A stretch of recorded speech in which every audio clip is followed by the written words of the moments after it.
Stick with me here, we are diving into pure manhwa chaos. She slams the door, breathing heavily. A sneaky hand slides down her back. A voice whispers the world is ending anyway, so why not hook up one last time? He claims her wimpy boyfriend would not do a single thing about it. But then she spots a nasty bite mark on this thirsty blonde dude and asks, what the heck is that? Roger just shrugs it off. Nothing major, just some crazy psycho out there bit my arm, and this totally clueless girl actually buys it. The bedroom gymnastics begin. Real intense stuff. But suddenly, the guy just freezes up.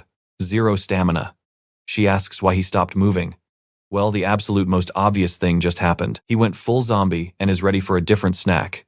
She kicks him away. Outside, our Sung Jin Woo lookalike hears the commotion. Wait, is that not the cheating girlfriend of the guy who used to own this body? He peeks inside with eyes so cold and menacing, literally looking like he is trying not to laugh at a terrible joke. The clueless blonde stares at Su Bai, screaming her lungs out and begging for mercy. Now watch closely, bro, just flashes a villain smile and slowly shuts the door. He figures a cheater absolutely deserves this fate. See, in his past life, this guy was a legendary Chinese sword immortal. He was one step away from literal godhood when a disciple suddenly showed up. Let us call her the White Panties Queen. She arrived just to block his level up, screaming about paying for his sins. Before he could even blink, another disciple grabbed him from behind, pressing 2 absolute bombs against his back. She was crying about how unfairly her master had treated her all these years. Bro decided to nuke them all together, but suddenly got blasted by yet another disciple. Clearly, he should have picked his squad for loyalty instead of just perfect curves. Not gonna lie, definitely a mistake anyone could make. After that triple betrayal, he went full psycho and literally flattened half the planet. Absolute extinction level event right there. Then he woke up in this exact apartment. And that explains why he calmly closed the door and let that cheating girl get eaten. What he does not realize yet, he is about to run into all those treacherous disciples right here. The absolute perfect setup for sweet revenge on those backstabbers. But right now, he just stares outside. He admits he knows absolutely zero about this concrete jungle. Taking over this wimpy body, the system basically trolled him. All he got was this cheap 10,000 souls banner. It lets him control anything he kills. Absolute garbage compared to his old god-tier gear, so he curses and tosses it away. You and I both know what happens next. He remembers those 2 brainless test dummies right next door. He kicks the door open. One clean stab lights out for both. The banner activates, and the zombies start getting devoured all over again. Blonde girl taking endless L's today. Outside, the entire street is crawling with infected. Our guy is seriously itching for a fight. Zombies swarming everywhere, chasing down fresh meals. This huge girl violently shoves the smaller one backward, sending her crashing hard into the dirt. An absolutely ruthless survival tactic right there. Watching from above, our MC spots her instantly. Lin Wu, the infamous White Panties Queen herself. Problem is a massive zombie horde blocks the way. But he desperately needs to know what she is doing in this world. That traitor only gets to die by his hands, not some random monsters. So he launches his spear, leaps right behind it, catches it midair, and absolutely shreds through the zombie chest. Instant kill. Wu is violently shaking, totally shocked. She survived. Did this mysterious guy actually save her? But he immediately snaps back. This same woman used her thunder skills to ruin his life. And now here she is, looking like a complete failure, nearly dying to a bottom-tier monster. He looks totally lost, zero idea what he means. She stands up and thanks him, looking perfectly drawn despite the chaos. He just glares coldly, aiming the bloody spear right at her face, asking if she really plans to play dumb with him. She casually pushes the spear tip aside, telling him this is literally the worst time for drama. She literally has no clue who he is. For a second, he doubts himself.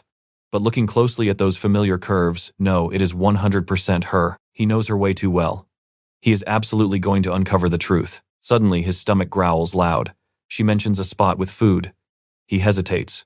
Look, it is the apocalypse, and he is human. He desperately needs calories. Fine, she can tag along.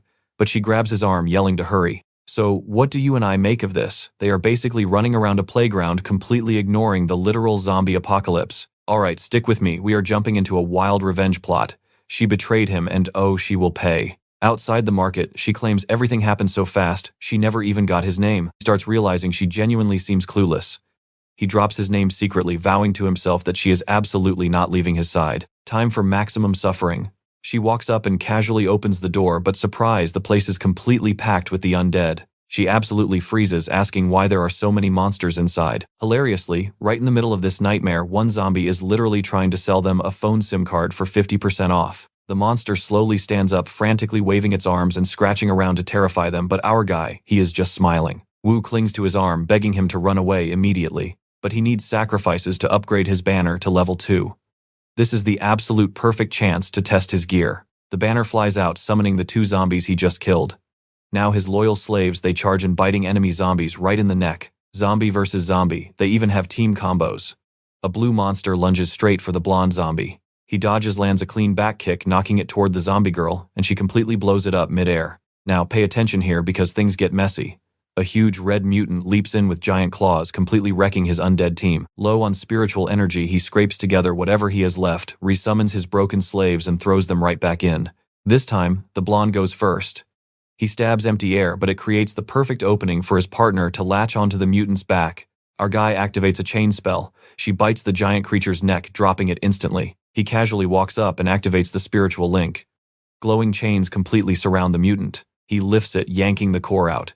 The spear glows brightly, hitting level 2. Now he can summon 5 whole souls. The system chimes in to keep upgrading. He needs to farm an advanced level zombie next. He sighs, knowing he will probably starve to death before finding something stronger than that. Meanwhile, an overly excited Lin is falling for the guy secretly plotting her murder. She calls herself useless and warmly thanks him. He agrees. Yep, she is completely useless and stupid. Savage. Suddenly, a bald guy rolls up with half a dozen random survivors. She clings to our main character. One survivor actually mouths off, claiming they got there first. Are they crazy? The whole group agrees, shouting that all the loot is theirs. The girl in the mini shorts defends him, arguing that he did all the dirty work. But the gang loudly calls him a liar, claiming the monsters just killed each other anyway. Lin throws a massive fit. These jerks are trying to steal his hard-earned credit. She is practically crying from pure anger. But he just tells her to chill. Only weak people need valid reasons. The strong just make their own reasons. Right or wrong, he takes what he wants. He steps up, demanding the food supplies. Who will stop him? Just say it. They get bold, everyone loudly yelling that they are absolutely against it. You are not taking a single thing. He just smiles, says all right, and directly summons his tamed mutant monster. Before they can even blink, he sends the beast charging. They start shaking, crying, and begging for their lives. I know what you're thinking. He's just bluffing, right? Nope, his monster literally starts tearing these random guys in half. After wiping out a few, he casually asks again who opposes him taking the loot. Everyone goes dead silent. He turns to Wu, telling her to take notes. That is how you command respect. She nods, saying she completely understands. But what I do not get is why she is on the floor, straddling the supplies and rubbing them enthusiastically. Girl, please stop grinding on the groceries. He tells her she is carrying everything since he just saved her. The cold stare, he mutters that he cannot wait to find out if her convenient amnesia is actually totally fake. Either way, she will suffer. But she is just super hyped, happily gathering up the food to carry for him. Oh, you got betrayed once, do not fall for it again. Honestly, I do not buy her little memory loss act. I bet she remembers everything. But there she is, rocking those mini shorts, proudly declaring she is ready to head out. He tells her to hurry up. He needs to hunt stronger zombies, and she is his new pack mule. Later, losers. The survivors are absolutely furious. That guy just barged in, slaughtered everyone, and robbed us blind. The surviving members frantically try grabbing whatever scraps are left over, but suddenly his zombie duo crashes the party, warning everyone to keep their hands off his property. Nobody even cares about the danger anymore, turning the room into a chaotic brawl over who can grab more supplies, literally kicking each other. They are literally playing rock, paper, scissors, and that is where we pause. Trust me, you and I are not ready for the horrifying thing creeping up behind them. Alright, stick with me here. We're jumping right back into the absolute madness. Everyone is getting totally shredded. Some huge guy was screaming for help only to get his skull crushed. Our main character, he just murdered everyone to literally absorb their souls. I mean seriously, this guy is cold-blooded. Zero mercy. He leaves absolutely nobody breathing. He figures leaving any haters alive just bites him later.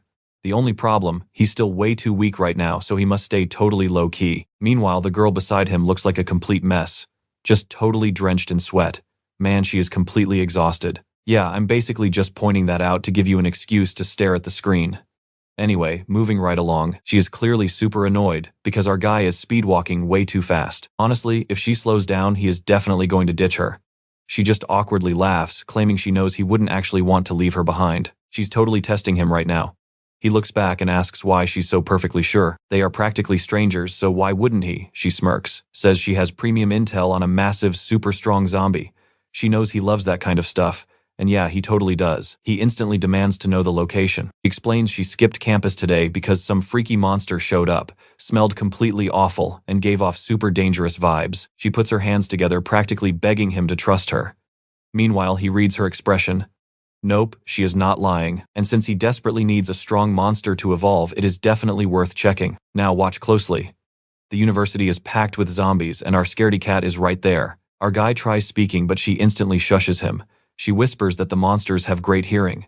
But honestly, he does not care about stealth even a little bit. He rips out his spear, slamming it down hard. He orders his 3 summons to go massacre everything in sight. She just watches, wondering if going in guns blazing is actually a smart idea. He totally ignores her question. He is just busy wondering if every single victim actually revives as one of these half-dead freaks. Suddenly, screaming echoes. Over by a wall, 3 people are begging the monsters to stay back. Naturally, a zombie just immediately lunges. A guy swings his massive axe but instantly loses his grip. The weapon bounces back, lodging right into his own shoulder. Total fail. The zombie is completely fine, of course. It just leaps right back in.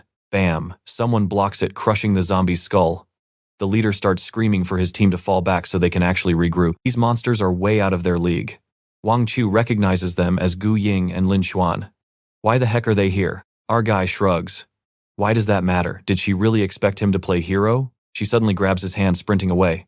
He blinks, totally confused.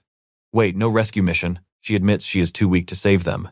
He realizes she genuinely forgot her past because she used to be ridiculously strong. I know what you are thinking. Where did all her crazy strength go? Suddenly, those classmates spot her from across the yard. They scream her name. Help us, Wang, we are literally about to get eaten. She glares, thinking these absolute idiots are trying to drag them down into the grave too, or maybe running 3 feet from the monsters was a bad idea.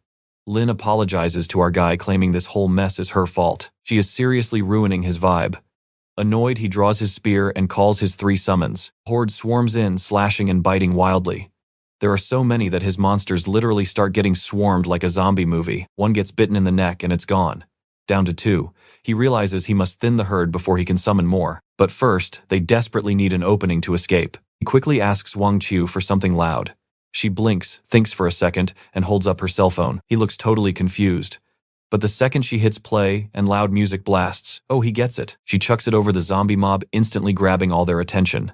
Using that split-second distraction, he somehow summons his clawed beast right from the phone. Classic Manhwa logic, I know. The beast goes crazy, chains ripping through zombies like wet paper. She is stunned that such a stupid trick worked. But he tells her to stop gawking, grabs her arm, and drags her the hell out. Safe in another building, she collapses on the floor, absolutely drenched in sweat. Gasping, she admits she owes him her life again. Without him, she was zombie food. He brushes it off. Right now, they just need to find that high-tier monster fast. Suddenly, random survivors bust through the door. She quickly ducks out of sight while these greedy guys get completely hyped up. Jackpot. They cheer, assuming she brought all these supplies to save everyone. They crowd around her, trying to steal everything. But trust me on this, you and I know she isn't giving up her loot. She snaps that nothing here is theirs. But one of the guys just looks her up and down, telling her to show some respect to her seniors. She just wants everyone to survive. That is all that matters. Stick with me here. Glasses guy plays peacemaker, telling everyone to chill out right now. He invites our main character to join them, claiming they have a safer meeting room. The trio walks ahead while Wan Chu apologizes to our guy, swearing she will not let anyone touch his stash. He flat out says he could not care less about them. He just wants to know if they will actually help find that zombie. She promises the survivor group has professors, so nobody will try anything stupid. He just laughs. Yeah, right. Like humans ever play fair. Meanwhile, Baldy starts whispering. Guys, I saw his backpack. Completely stuffed. That food could last a whole month. Blackhair agrees, but worries Wan Chi will fight back. Glasses guy just smirks. Relax, we just add them to the team. Once they share, we take everything and force their hand. Right on cue, the door swings open. Hey, you finally made it. Where are the supplies? The duo walks in and our main character immediately spots a room absolutely packed with desperate survivors. Total chaos. With this many people panicking about zombies, the apocalypse must have literally just started. Wan Chu sighs and randomly sticks her bum out. Classic Manhwa comedy. She literally yells, hey, you cannot touch. Wait, what? Oh, she means the backpack. Calm down. She announces that all the gear officially belongs to Su Bai. Black hair instantly gets greedy. Why does one guy need all that? Fine, they will just buy it off him. He steps up. Look, we will pay 10 times the normal price. You are not going to refuse that, right? Watch closely, this is where it gets wild. Our main character gives that totally psycho smile. Sure, I will not refuse. The idiot kneels. Smart kid, now open that bag up so I can buy your stuff. Bam, a massive claw snaps right against his neck. The hero smirks. Sadly, my buddy here is not selling anything. Total panic. People scramble everywhere, screaming about where the monster came from. The thief backs up completely baffled why the beast is completely ignoring Su Bai. Our guy coldly points out this trash got 2 subordinates killed and now he has the nerve to steal supplies. The thief tries stammering an excuse, but boom, a brutal stomp straight to the chest, leaving him coughing up blood. Su Bai stares down. Guess I have to kill you and use your corpse to refund my lost investments. Desperate, the guy screams for his buddies to help. But yeah, apocalypse rules. Fake friendship vanishes instantly. His so-called crew immediately throws him under the bus, screaming it was his idea. The battered guy on the floor is absolutely stunned. He risked his life for these cowards just to get backstabbed. He begs Wan Chu. She stays quiet, then sighs. I totally thought she would say finish him, but nope, she actually asks Su Bai to spare the guy just this once. They can just eat her rations instead, and nobody will touch his gear. But the hero just glares. This girl is way too soft. She merely looks like the Wan Chu he remembers. I know what you are thinking. He should ditch her. And yeah, he is ruthless. Go ahead, cut her throat. Prove you are a real apocalypse main character. Instead, he just stands up. Fine then. The deal is officially off. You found your little survivor group. From this moment on, we are done. Panicking, she grabs his arm and desperately begs him to wait. She claims she knows exactly where his target zombie is hiding. He raises an eyebrow. You saw it, not quite. She can feel a weird aura, a strange scent coming from nearby. She has zero clue why, but she knows. Flashback. He remembers the old Wan Chu, the legendary white panty queen, had a crazy, rare spiritual body. Maybe that radar ability followed her into this apocalyptic world. Cut to a memory by a ruined wall. A guy asks the younger girl if she found the specific items. Turns out it was just a stick and a sleeve.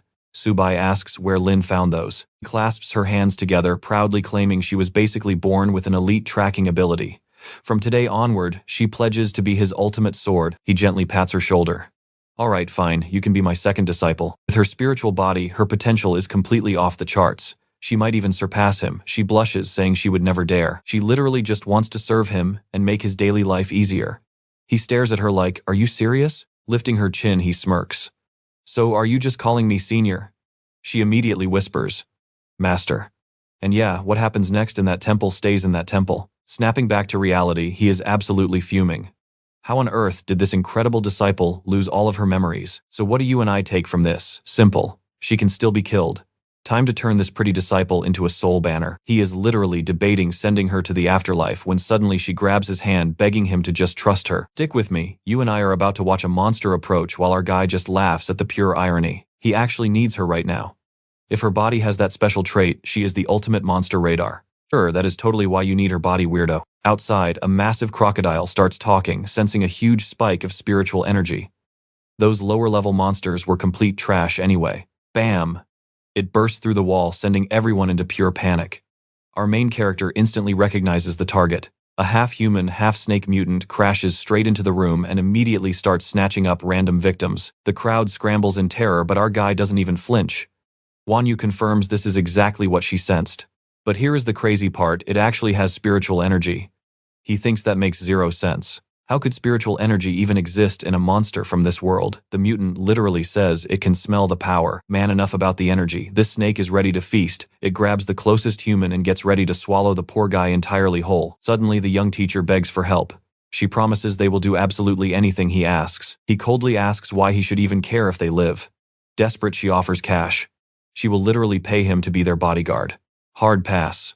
Honestly, he would rather watch them all drop dead so he can harvest their sweet souls. Right as someone gets devoured, boom, his zombie minion materializes from behind and absolutely crushes the back of the snake's neck. The giant mutant slams onto the floor.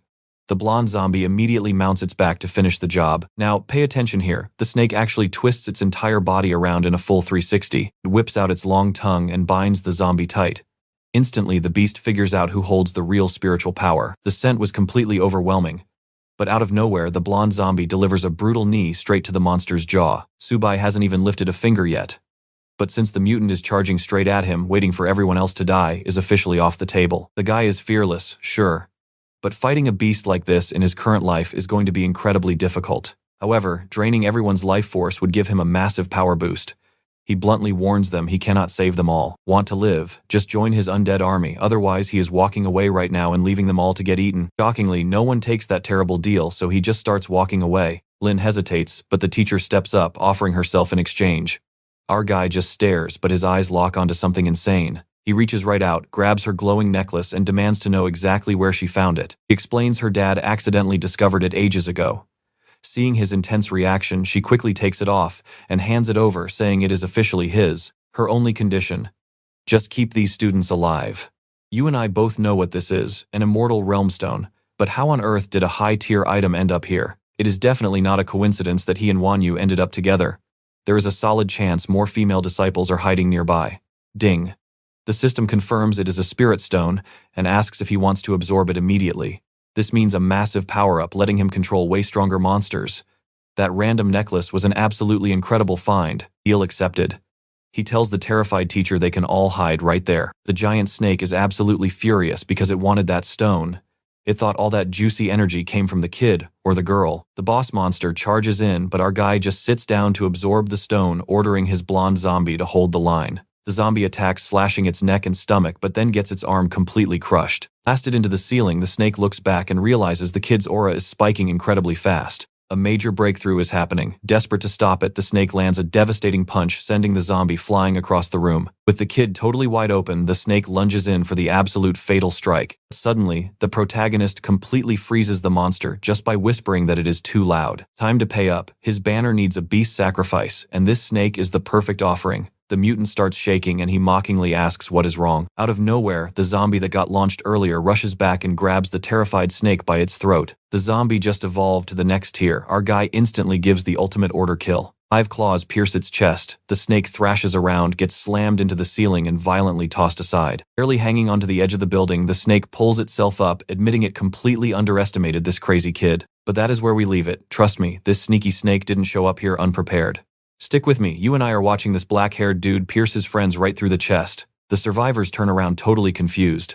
Why would Ming Xuan do this? Well, with his tongue hanging out, it is obvious. He smirks, asking how betrayal tastes. Nobody ever saw this coming. Suddenly, he just snaps and starts brutally tearing through all of his own classmates. But he actually spares the teacher. Just leaves her standing there. Meanwhile, Wu and our main character are desperately trying to figure out what the heck happened to Ming Xuan. Our guy is honestly impressed. He never thought actual humans could become beast followers. But honestly, the more people this traitor kills, the better, since their souls feed right into his banner. Brave teacher jumps in front of a student, yelling that he cannot just slaughter people like this. He snatches her by the throat. If she wants to play hero so badly, she can die too. He raises his blade to strike, but our protagonist instantly yanks him back. He steps up while Wanyu begs everyone to trust Su Bai.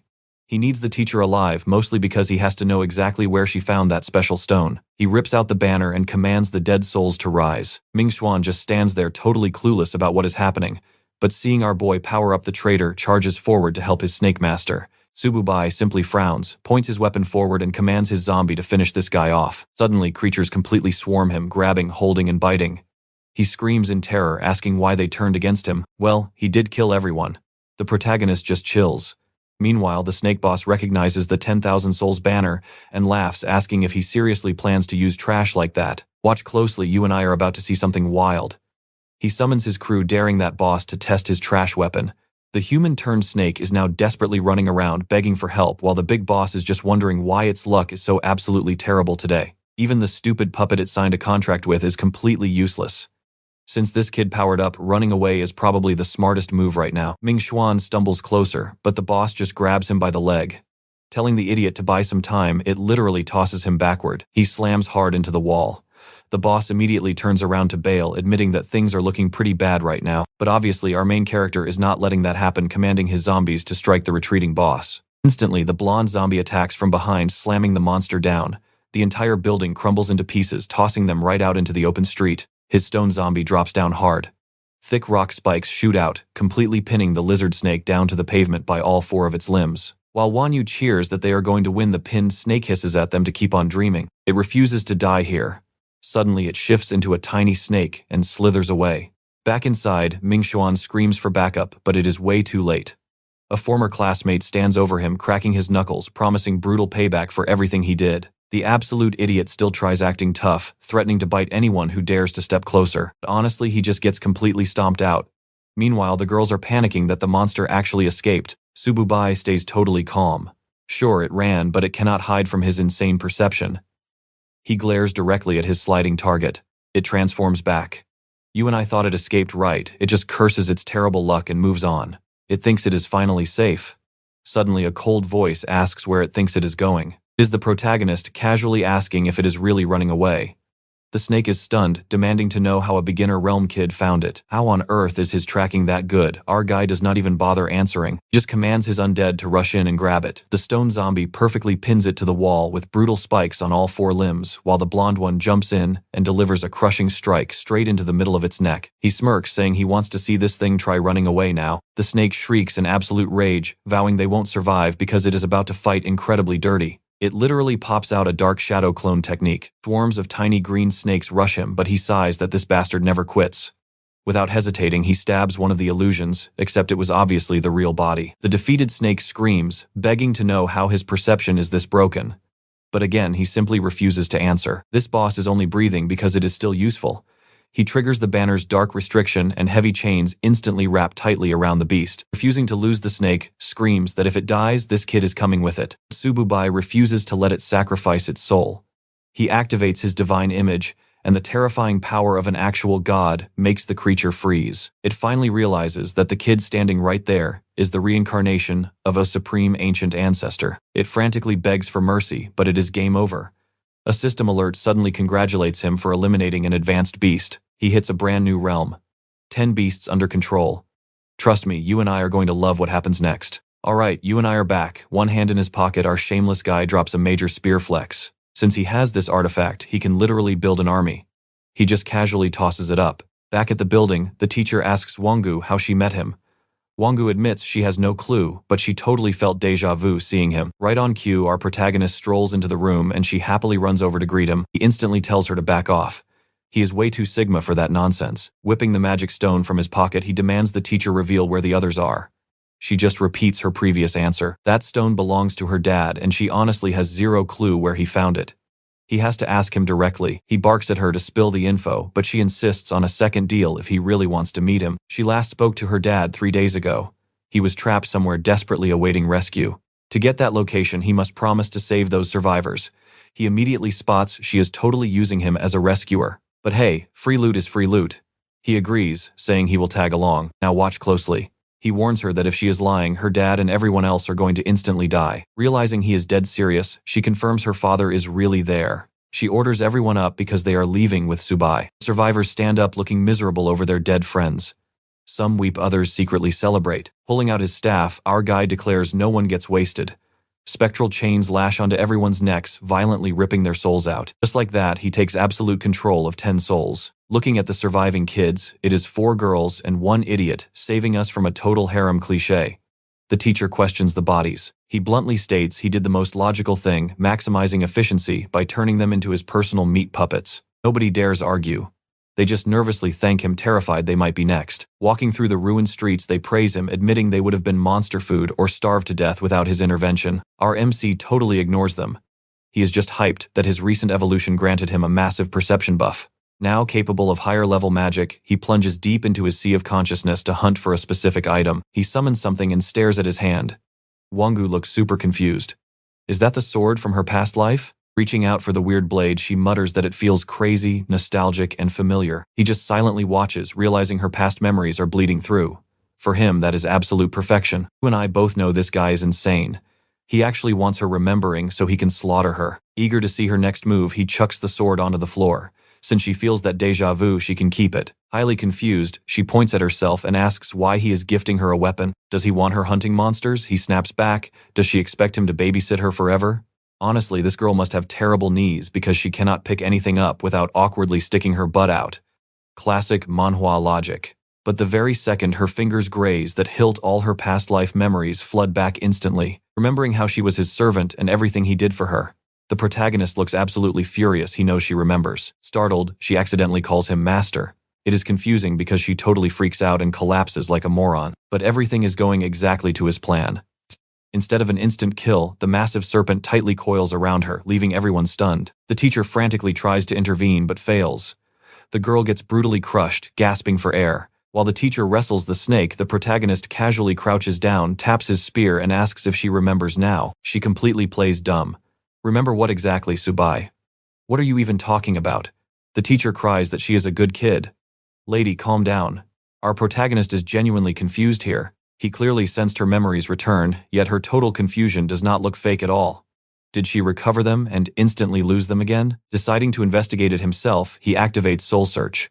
But he only uncovers generic apocalyptic scenes. You cannot fake soul memories, meaning she literally forgot whatever past life trauma she just recovered. Honestly, executing her is boring if she does not even remember betraying him. So he dismisses the giant snake. So what do we learn here? Stay far away from this guy. Just your casual, extremely toxic, everyday manhwa relationship. Suddenly, the nostalgic sword crumbles to dust. He barks at them to hurry, claiming the weapon clearly rejected her. Wang Qian is seriously confused. Why did she just scream master? Plus, he feels weirdly familiar now. Stick with me here. Our main character thinks some god is just playing sick games. He needs solid answers fast to figure this mess out. They finally reach a totally wrecked complex, and the teacher points out this was her dad's last known location. Our guy does not even hesitate. He just says, cool, let us get moving then. The rest of the squad is absolutely terrified. They refuse to step foot inside. Nope, they are staying right here to wait. They spout lame excuses about being useless anyway. He just cuts them off. Fine, stay outside. You idiots mean absolutely nothing to me anyway. But when a monster eventually shows up, who exactly is going to protect you? The smart teacher immediately ditches those losers and follows him. Those three morons breathe a huge sigh of relief. They honestly thought he might just snap and murder them. Thank God we survived him. Famous last words. They are 100% dead now. Nearing the building, Wang Qian suddenly senses some seriously bad vibes in the air. Just ahead, desperate cops are blasting zombies and screaming for immediate backup. But our guy is definitely not running a charity. He quickly analyzes the whole zombie battlefield ahead of them. Creepy snakes and monsters sneak up behind the soldiers. Panicking, the poor guys assume they are totally dead and scatter everywhere. Watch closely now. Our crew marches straight into the horde, and his summons just start absolutely shredding every single zombie. The dumbfounded cops have zero clue why these monsters started brawling. The brutal clash continues. The officers quickly realize evacuating right now means certain death. They need an awakened. But a guy in back argues reality. Headquarters would never waste top-tier fighters just to rescue disposable pawns like them. The grim captain simply reloads his gun. If they die here, they go down fighting. Zero hesitation. Nobody is running away, even without a rescue team. Suddenly, he spots our main character strolling up with his group, looking casually relaxed. As he steps right over the ruined rubble, the nervous soldiers aim their guns. They scream at him to freeze and show some ID. A shaky rookie asks the captain if they should fire. That kid radiates pure danger. They are totally outmatched. But our guy completely ignores the guns and just casually keeps walking. Stepping past the debris, the desperate captain demands to know who among them is awakened. Our hero blinks, turns his head, and asks what the heck an awakened even is. Now the captain is totally bewildered. Wait, he is not one. Or worse, he is an illegal, unregistered awakened roaming the streets. That is a massive problem. The teacher steps up, explaining they are searching for Li Zhonghao. The captain confirms her dad is actually an essential VIP on their rescue list. Su Bai immediately demands the exact location. The officer checks his coordinates, warning them the VIP target is unfortunately trapped deep inside the most dangerous infested zombie zone. Bam! A concrete wall shatters. Hordes of zombies flood inside, and the captain immediately starts blasting. Desperate, the officer begs the kid. If he has no master, he should absolutely aid the government. Time for business. Our guy strikes a deal. He fights, but only if they guide him directly to his target. Deal accepted. Immediately, he orders his massive snake and the blonde summoned to attack. The giant serpent straight up roasts the incoming monsters. The regular grunts are mind-blown by this wild magic. But a veteran soldier claims this is just typical awakened stuff. Awakened fighters are naturally this powerful. Though he admits this kid feels entirely different, possessing way more raw strength than anyone he has ever witnessed. You and I both know C rank is utter garbage. All that epic build-up just to call him that hilarious. Out of nowhere, Wang Qian screams about a threat from above. A voice booms declaring this territory strictly off-limits. A massive armored samurai crashes right between him and the captain. Even Su Bai gets a serious reality check. This boss monster possesses a wildly higher level than anything he anticipated fighting today. The giant points its weapon, spawning a fresh undead army. His allies panic about surviving this mess, but our crazy MC, he is grinning from ear to ear. Endless souls mean massive experience points, plus a shiny new boss for his collection.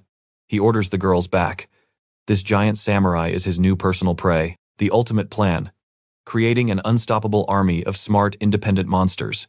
He commands his serpent and undead warriors to charge. The blonde summon dashes forward, launching a brutal first strike. But the samurai parries easily. The monster instantly realizes this human controls the undead.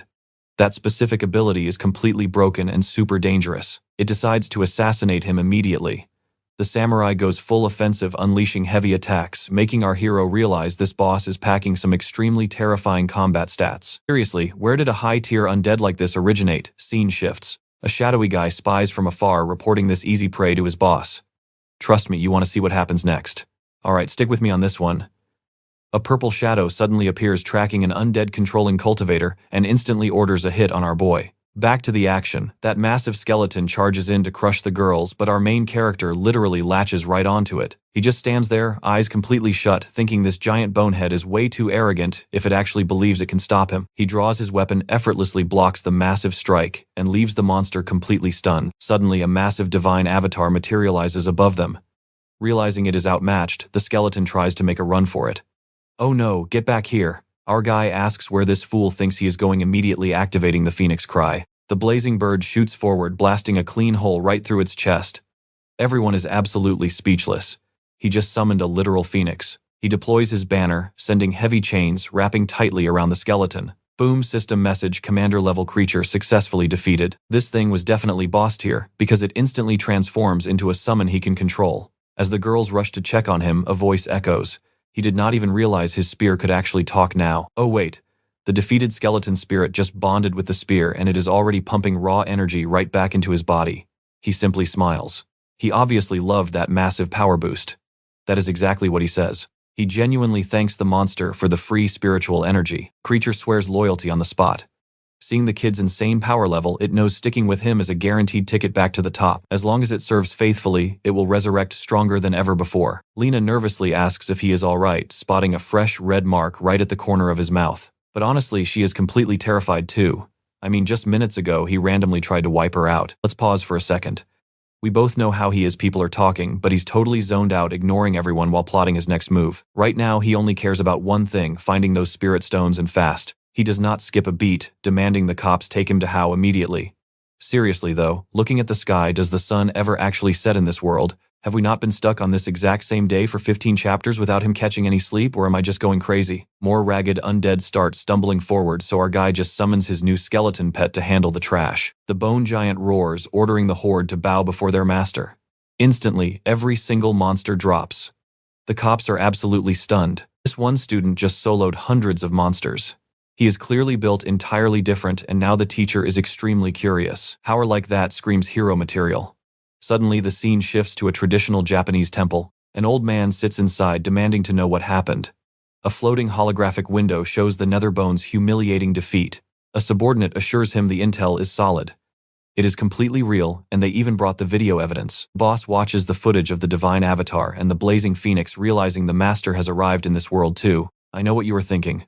We both assumed his servants were strictly women, right? Honestly, I respected that harem energy a lot more. Meanwhile, this kid immediately orders his entire force to wipe out our main character as fast as humanly possible. Guy with glasses simply nods, promising to get it done.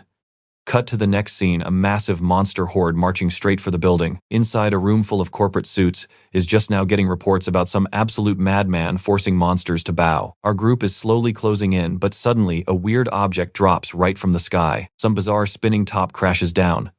The skeleton shouts, a warning leaps from the weapon to tank the hit and blocks it, but then a new enemy casually steps out. Turns out it is one of the nether skeleton's old friends, demanding why he switched teams. The bone giant claims he never switched sides, just found a new boss.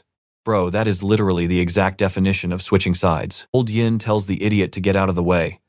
The enemy just smirks, calling him arrogant for thinking he still gives the orders. Then he summons his own undead army. Just endless bones everywhere. Our guy analyzes the situation with zero panic. The enemy looks tough, but nowhere near his level. He calls Wanshu over, telling her to watch this next move closely. He unleashes his power, summoning that blazing phoenix once again.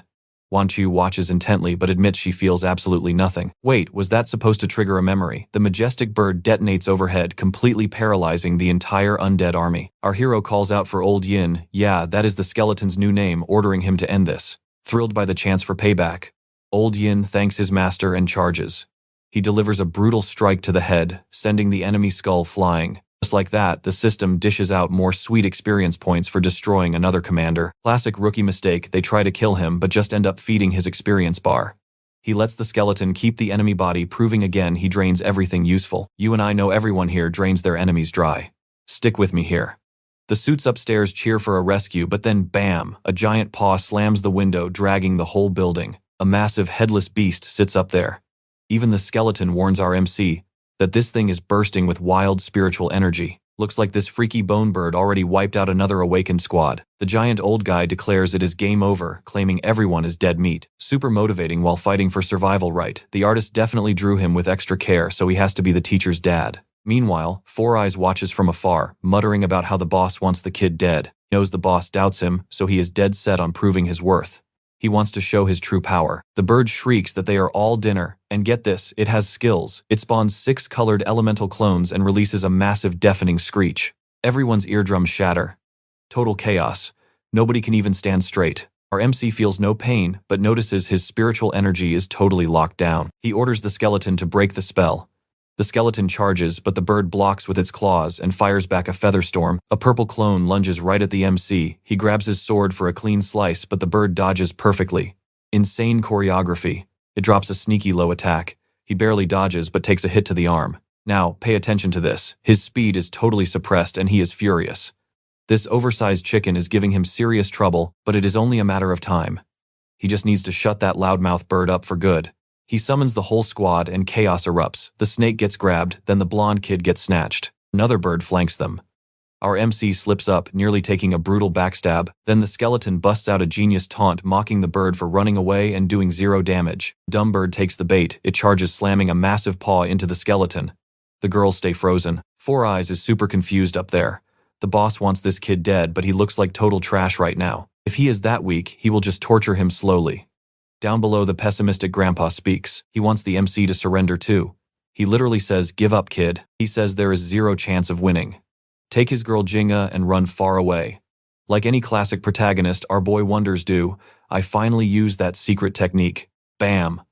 A random wooden branch smacks right into the bird's head. Someone leaps in with crazy acrobatics, landing a brutal kick right into the monster's skull. The screeching finally stops and everyone regains their sanity. The new girl drops in wearing an outfit that looks literally painted onto her body. Even the girls are blushing, and the MC is acting super polite, thanking her. We both saw that right. 0 gigachad energy. She just tells him to focus on the real threat. Completely talks down to him. Our boy gets humbled instantly. Meanwhile, the skeleton pops up behind the bird. Without the energy suppression, this fight is a joke. It absolutely crushes the bird into the dirt while a sword slices another one. The MC realizes these things are useless without their sound waves. The glasses guy spots the new girl and recognizes her as Chuan Yin Yun, but she is not supposed to be here. Everyone in that warehouse was supposed to be dead. Where did she come from? Suddenly the old guy gets hyped. Finally, we are going to live. We are all getting out alive. Wait, are the birds turning around? The teacher yells that the monsters are switching targets. They are going straight for the helpless survivors. The skeleton swears that beast is not getting out alive, but he only stops the yellow clone while the green one rushes the main building. It spits toxic green poison inside, and people actually start dropping dead. And man, poor grandpa. He spent all day saying he was doomed, but the exact second he says he will survive, instant death flag triggered. He calls for his daughter and she screams for him not to die, but it is too late. The chaos pauses for a second. She is about to hit an awakening state. The blonde kid notices immediately. But there is a huge problem. Her chaotic energy might literally explode her body. The MC has 0 clue what an awakening even is. He just grabs her without a second thought. He pulls her close, pops a shield, places his hand on her back, and says he will guide her evolution. He literally forms a cocoon around them. You and I just watched absolute madness. Let's jump right back into the madness. Wan Shu totally gets it, instantly flashing back to when the master used that exact energy infusion on her, and she absolutely hated it. Wait, is she jealous right now? Seriously, girl, what gives? He's literally saving the teacher from exploding, and she's over here throwing a whole dramatic fit. The teacher is standing there totally shaking while our guy casually tells her to test out the brand new power she just scored. Poor lady looks like she went through absolute hell. I mean, she's literally in her birthday suit right now. Meanwhile, that giant green bird is screeching, calling them idiots and bragging that absolutely nobody can stop him now. But the teacher just glares and tells him to crash back down to earth. Suddenly, crackling lightning completely wraps around his wings. He completely loses control and plummets like a total chump. Everyone is stunned. Turns out whatever she speaks literally becomes reality, and she is already farming massive aura points. She smirks. Yep, my new skill makes words become reality. All thanks to Master Bai for helping me unlock this. Honestly, pretty overpowered. Just speak it and it happens. Simply amazing. Now watch closely, things get crazy. He orders his skeleton to kill the bird and tells her to save her dad. The beast slams the ground and boom, he activates capture. The dude with glasses finally realizes our boy has some seriously broken powers. Sure, the villain's warehouse wipeout mission totally flopped, but our guy, he just bagged a massive reward for taking down another commander tier beast. His staff levels up once again. And get this, he is about to tame that mutant bird, officially scoring 2 for 2 on boss captures. The poor bird is just groaning, complaining that he never expected to end up totally trapped like this again. The giant skeleton barks at him to be grateful. Meanwhile, our guy just glares at the weird duo, ordering the bird to explain how to cure that deadly poison right now. Of course, the stupid bird refuses to talk right up until the skeleton smacks him upside the head. That gets the cowardly bastard talking. He admits you just have to suck the poison out to dissipate it. Why does everything in this manhwa involve sucking something out? Seriously, what is the author thinking? We need a real explanation for this wild logic. Panicking, the teacher sprints upstairs, bursts into the room, and screams for the poison to leave Jianhua's body. The dad just lays there like a rock, and suddenly, she is the one violently coughing up blood. Our hero quickly figures it out. Her reality-bending power is insanely strong, but it drains an absolutely ridiculous amount of spiritual energy. Keep this up, and she is headed straight for a coma. Worst case scenario, it shatters her bones or just straight up kills her. Honestly, she got super lucky, it was just some blood. He drags the bird guy over and orders him to fix this mess, dropping a cold threat: if the old man dies, the bird is dead meat too. The creepy creature reaches out with its little claw and actually manages to rip the dark poison right out of the old guy's chest, but it drops some bad news. The old man ingested that poison way too long ago, meaning he might never wake up. You and I both feel the panic here. The teacher is screaming for her dad, absolutely desperate, while Wanshu asks the hero what they'll do if he actually dies. He just tells her to chill out, sensing faint spiritual energy still inside the guy. Oh, and yep, she totally called him master again. She is completely clueless. Seriously, why does she keep dropping the master title? What exactly is her history with Su Bai? Come on, girl, you are literally the one living this life. That is when our hero spots something. Resting right there on the old man's stomach, another incredibly rare high-level stone. He tosses it to Wanshu, telling her to focus. She grips, it turns around, and declares she is sensing something huge, roughly 30 kilometers to the east. No hesitation, he announces they are moving out. But the teacher speaks up, saying she absolutely has to stay behind and protect her dad. Honestly, the poor guy might end up needing a burial soon.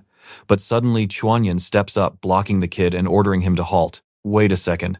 I fully expected a threat here, but definitely not like this. He asks if he forgot their little deal, demanding he hand over his weapon. Surprisingly, he just shrugs, says no problem, and casually tosses his spear right to her. He acts like it is nothing. Even she is totally stunned. Why did he just give it up without blinking? This greedy blonde thinks she can just absorb the weapon's spirits for a massive power-up. She is totally ignoring the huge red flag of his easy surrender. Power up first, ask questions later. She grips that legendary spear tight, feels a terrifying surge, and immediately crashes hard to her knees. She is desperately trying to activate her absorption skill, but it is completely failing. Now she is taking heavy backlash damage. Meanwhile, our MC just casually holds out his sword mockingly, asking if she wants to try this one next. Sweating bullets, she hands the spear back. She literally gasps out that the weapon is just way too intense. But she grabs his sword anyway, thinking, hey, he sliced up a boss with this, so it has to be a god-tier artifact. Bad move. The second she channels her power, a blazing phoenix erupts. Bam! She hits the floor again, violently coughing up blood. Staring in pure horror, she wonders how some random kid possesses weapons with actual living spirits. See, our MC knew her power was absorbing spirits, a neat trick, sure. But she picked the wrong target. That fiery phoenix sword, it is a literal divine artifact. And that's where we leave it. The system gave him that gear, making it beyond divine. She tried to steal his power, but trust me, she never stood a chance. Let's dive right in. She hands the sword back, apologizing. He smirks. How about serving me, blonde? From here on, any weapons we find are totally yours. Seeing his insane strength, she instantly agrees. Deal done. The Phoenix totally calls out the big skeleton, saying stealing that poor girl's energy is super messed up. The giant skeleton claims he would do absolutely anything for the boss. And clearly he literally drained the blonde completely dry to fuel him. Outside, the crowd excitedly waves goodbye to our main character, loudly thanking him. They promise to guard the teacher, meaning she is getting totally left behind. Okay then. It is super rare seeing a main character ditch their teacher like that. Normally they drag out those goodbyes. Suddenly the scene flips to a creepy mansion with zombies swarming both sides of the staircase. Hidden in the back stands a mysterious red-haired girl wearing a very strange veil. People are sobbing, absolutely convinced they will die. Then a fast shadow dashes past, completely slashing everything. Oh snap, it is our main character's former student. He shouts out to Fei Xian.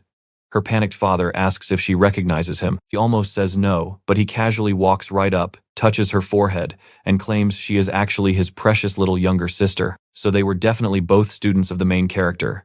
And yep, she is the crazy girl who chucked that giant coin earlier. Thanks to that casual forehead touch, her sealed memories instantly flood back. She finally completely remembers everything that went down. The dude grins and says, "Now that you are fully awake, you already know we have a massive mission to urgently handle." She agrees they must act super fast. Putting up a massive coin barrier, she quickly waves goodbye to her dad. Now pay attention here. It is a huge shame her beloved master survived, because now she and her brother must completely destroy him all over again. Meanwhile, Glasses Guy is standing there completely mind-blown over his epic failure. He desperately wants to murder Su Bai, hoping to steal something human to return home. Meanwhile, our hero's squad casually strolls past, people getting eaten, doing absolutely nothing. Even Wan-gu looks totally shocked, asking, "Are we seriously not saving them? We are right here, just kill them." But the blonde coldly replies that in the apocalypse you literally cannot save everybody. Seriously, you are literally standing right next to them. Our main character, however, only cares about pure, ruthless efficiency. He claims protecting randoms wastes precious time. Avoid trouble entirely. Worse yet, Wan-gu suddenly senses massive spiritual energy rapidly approaching. Just perfect. The angry Glasses Guy brought his whole gang. Stopping right in front of our hero, he furiously screams that the bastard killed 3 generals and will absolutely pay for it. The parakeet assumes his old boss will totally crush Su Bai, but the giant skeleton warns that he severely underestimates this scary kid's power. Our main guy instantly orders his 2 lackeys to attack, and they charge blindly. But Haoji claps back, saying they are getting too cocky, completely forgetting who originally trained them. Out of nowhere, the solid ground brutally starts cracking apart. Someone frantically screams that the beast is casting an illusion technique, telling everyone to immediately cover their ears. But the latex-wearing blonde is totally deaf. She has already fearlessly launched herself straight at his face. He laughs, calling her a beautiful but incredibly cruel girl.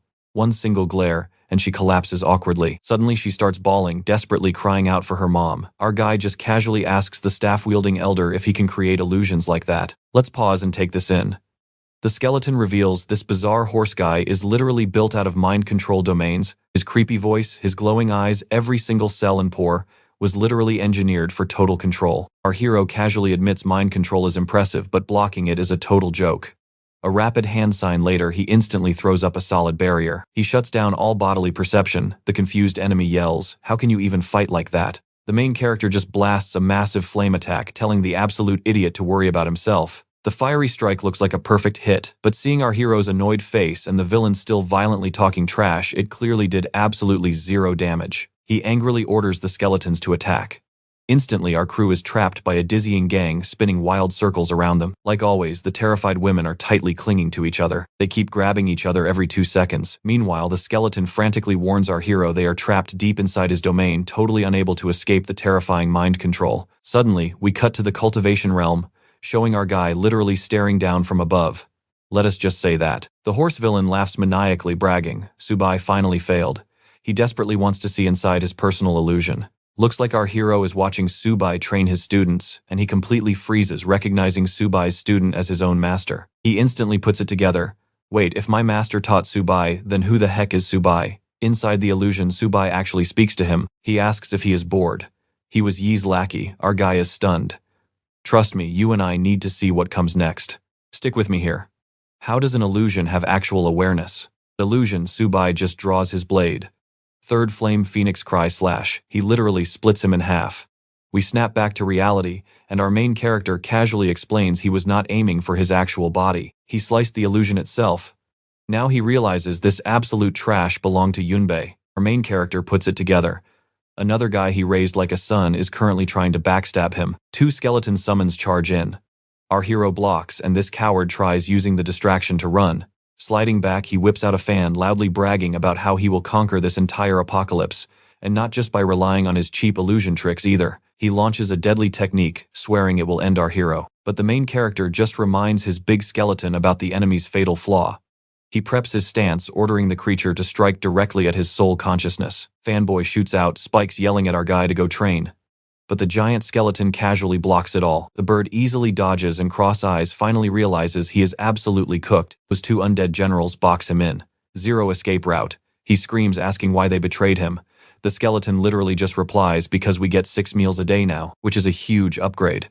At this pace, they are going to level up fast. This glasses-wearing loser finally realizes he got dumped because Su Bai is way stronger.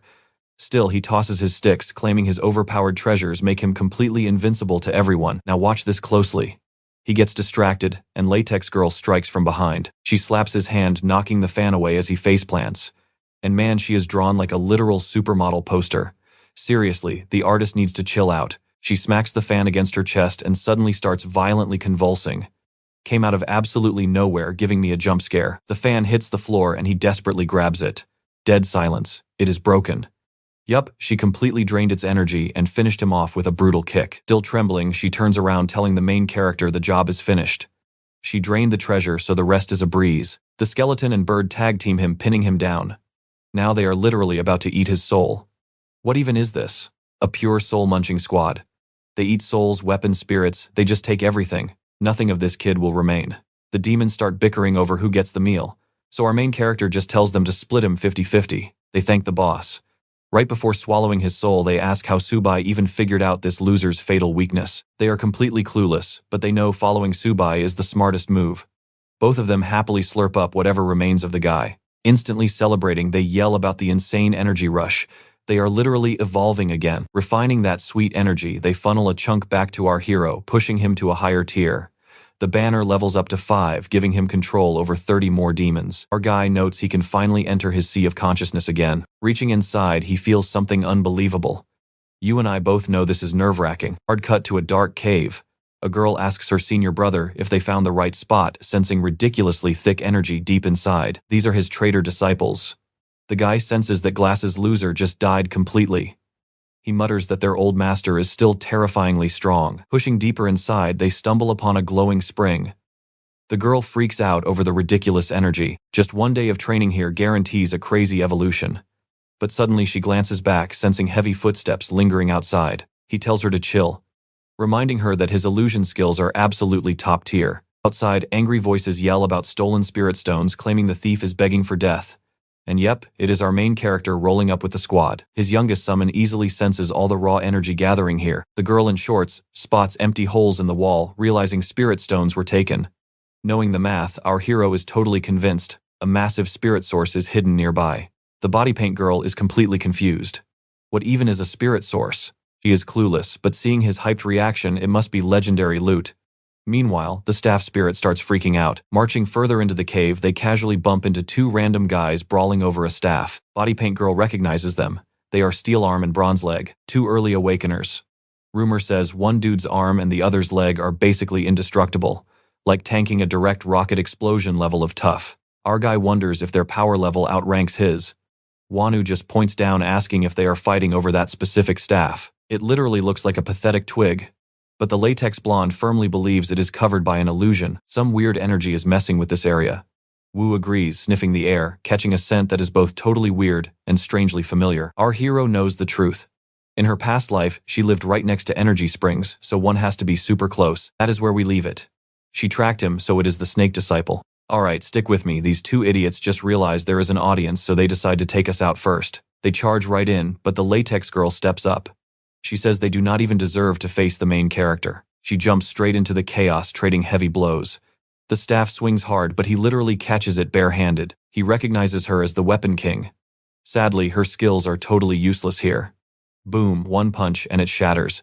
Right then, the leg guy sneaks up behind her and lands a brutal stomach shot. Her tendons completely destroyed. You would think she is a powerhouse.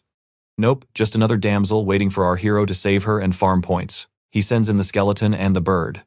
They go completely wild, but those 2 guys block everything perfectly. And oh my god, he suddenly rips her clothes to heal her.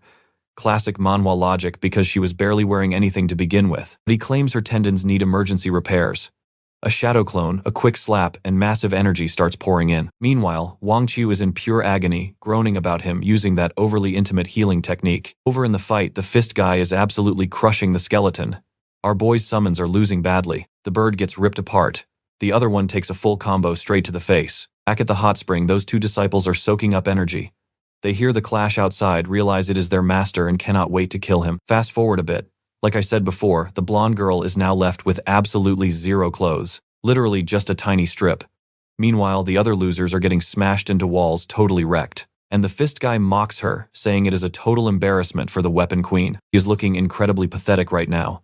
The fully covered girl panics and begs our guy to run. Watch closely, this is where it gets wild. Those two are impossibly strong and one charges right at him. He actually tries kicking the sword. The result, his leg gets sliced clean off. Absolute genius. He just stands there frozen, completely mind-blown, that his powerful leg just got completely destroyed. The bird and skeleton are dying of laughter. That sword is an indestructible divine weapon. Instantly, the legless guy starts hopping away. He tries making a pathetic escape, but our guy whips out the rope and slams him down hard, into the floor like an absolute clown. The fist guy gives up entirely. Su Bai claims that rope binds immortals, so he should feel honored. Hearing that, Wang Chu freezes up again, desperately trying to figure out where these memories originate. The enemy begs him to remove the rope for a fair fight. Instead, our boy casually rips his leg off. Then he orders the skeleton and bird to use soul devouring, and they absolutely feast on him. The covered girl asks what insane ability Su Bai just awakened. After seeing his friend destroyed the fist, Guy realizes the terrifying truth. He stands zero chance here. So what does he do? Drops to his knees, apologizes, and swears absolute loyalty. Our guy smirks and says he liked him much better when he was fighting back. Suddenly, the guy flinches, picks up a random twig, and asks why their precious loot turned into total garbage. You saw that coming, right? An illusion. The guy throws it down furiously, and our hero points straight at the nearby wall. Boom! The fight spills over while the villains are relaxing in the spring. The girl panics, but he tells her to chill. He has absorbed way more than enough power, and killing this guy is easy work. Too bad for them when the wall crumbles, the traitor is fully dressed again. The fist guy instantly charges to punch the master. He screams that the bastard is dead, but the master effortlessly dodges. Suddenly, the coin queen summons gold pieces, firing them like a machine gun, completely piercing him. For a second, he actually seems to tank it. I thought he would stand up, but nope, total faceplant. Seeing that golden barrage, Wang Chi wonders where she saw it before. Both disciples confidently greet the master, acting like it is an old family reunion. They claim fighting ruins the peaceful vibe. Then they ask why on earth their senior Wang Chu is standing with him. Did she betray the disciples? Suddenly, she clutches her head, screaming that she has no idea, and her brain is literally splitting. The latex queen demands answers. Why does Wang Chu know these traitors, and why is everyone suddenly calling Su Bai their master? The skeleton and bird are totally lost. The guy they call master is calling master. Wait, the bad guys are calling our hero master. Yeah, it is extremely confusing, but anyway. So what do you and I make of this mess? He asks if Yunbin ordered the tribulation assassination, but Yunbin just says stop asking questions. Time to settle it with their swords. Stick with me here. Haoji readies her coins, declaring it a massive shame she has to finish Wanshu alongside the master, but she is absolutely stunned when Wanshu bravely steps in front of our guy, fully ready to sacrifice her own life. Haoji screams, asking if she magically forgot all his evil deeds. But Wanshu fires back that they are the real villains here. She barely knows Su Bai, yet she trusts him completely. If they want him dead, they have to go through her dead body first. The coin queen sneers. Then Wanshu is basically begging for death right. Suddenly, the girl in the cute outfit jumps right into the chaos. She defends the crew, effortlessly swatting those deadly coins away. The enemy is completely speechless. But Outfit Girl just smiles, claiming she absolutely loves gossip and fighting, making this place a total paradise. The Coin Girl furiously tells her to mind her own business, and instantly launches another attack. A massive barrage of coins flies in, but she tanks everything with her staff. Our protagonist just stares at the fallen guy, looking 0% worried. Actually, wait, he just casually drags the guy into his banner. Boom, the dude is instantly reborn inside the staff, completely confused about his new reality. Su Bai simply tells him that becoming a loyal servant means gaining immortality. The skeleton and bird seem pretty annoyed. But since refusing means permanent death, the guy obviously accepts this absolute steal of a deal. Meanwhile, our protagonist is plotting. In this life, he demands a fiercely loyal squad of followers. Now watch this. Beating people up and trapping them inside a staff is crazy, but our guy gives his grand motivational speech anyway. You are servants, but also friends. Show me your value. And just like that, they all desperately swear their absolute loyalty to him. Then the boss orders his 3 brand new minions to handle today's mess. The creatures immediately charge forward, while Outfit Girl keeps blocking the relentless coin strikes. But the Money Queen pulls off an insanely flexible dodge, dropping low to the ground. He mocks him, expecting a legendary demonic master to be way stronger. He really needs to remember this technique. She summons that giant coin again, activating Treasure Fall and brutally slamming the skeleton down. Meanwhile, Steel Fist charges the other master, but one single glare drops him like an absolute idiot. The guy mocks Su Bai, asking if he seriously accepts pathetic trash like that as disciples. How embarrassing is this downfall? Since things are messy, he immediately challenges Su Bai to a sword duel, using techniques Su Bai actually taught him, launching an attack. Wanshu senses massive energy. The protagonist easily recognizes his own wildly overpowered custom-created technique. The only counter is summoning the Wall of Swords. The rebel's blade crashes heavily into the barrier. You and I both love an epic sword fight, right? Watching this actually starts triggering Wanshu's lost memories. He has definitely seen these moves before. The disciple aggressively pushes forward with a relentless combo. Spotting a fake opening, he goes straight for the kill. He hits the sword barrier again, inches from Su Bai's neck. The protagonist casually notes the blade lacks sharpness, and suddenly the disciple's weapon completely shatters into tiny pieces. The girls cheer loudly. As expected from Su Bai, that traitor never stood a chance. The Queen of Coins is completely stunned. The master remains untouchable. He absolutely cannot understand why Wanshu defends him. No matter how incredibly strong he is, the guy still deserves to die. The giant skeleton honestly does not care about being trapped. Serving Master Su Bai is perfectly fine, but the rebellious disciple slams his hand down, claiming he learned the master's ultimate lesson in war: playing dirty is totally allowed. Instantly, broken sword fragments launch directly from the ground, viciously slicing the protagonist across the face. Su Bai yanks his staff's cord, blocking the fatal strike, and demands who taught him this garbage. The disciple smirks, claiming victory is literally all that matters. His blade inches towards Su Bai's throat. Wanshu screams in terror while the skeleton freezes. The Coin Queen thinks any dirty trick works, just kill him already. Even she finds it disgusting though. Suddenly, the Steel Hand King perfectly blocks the disciple's sword. The Coin Girl screams at him to move, but he refuses.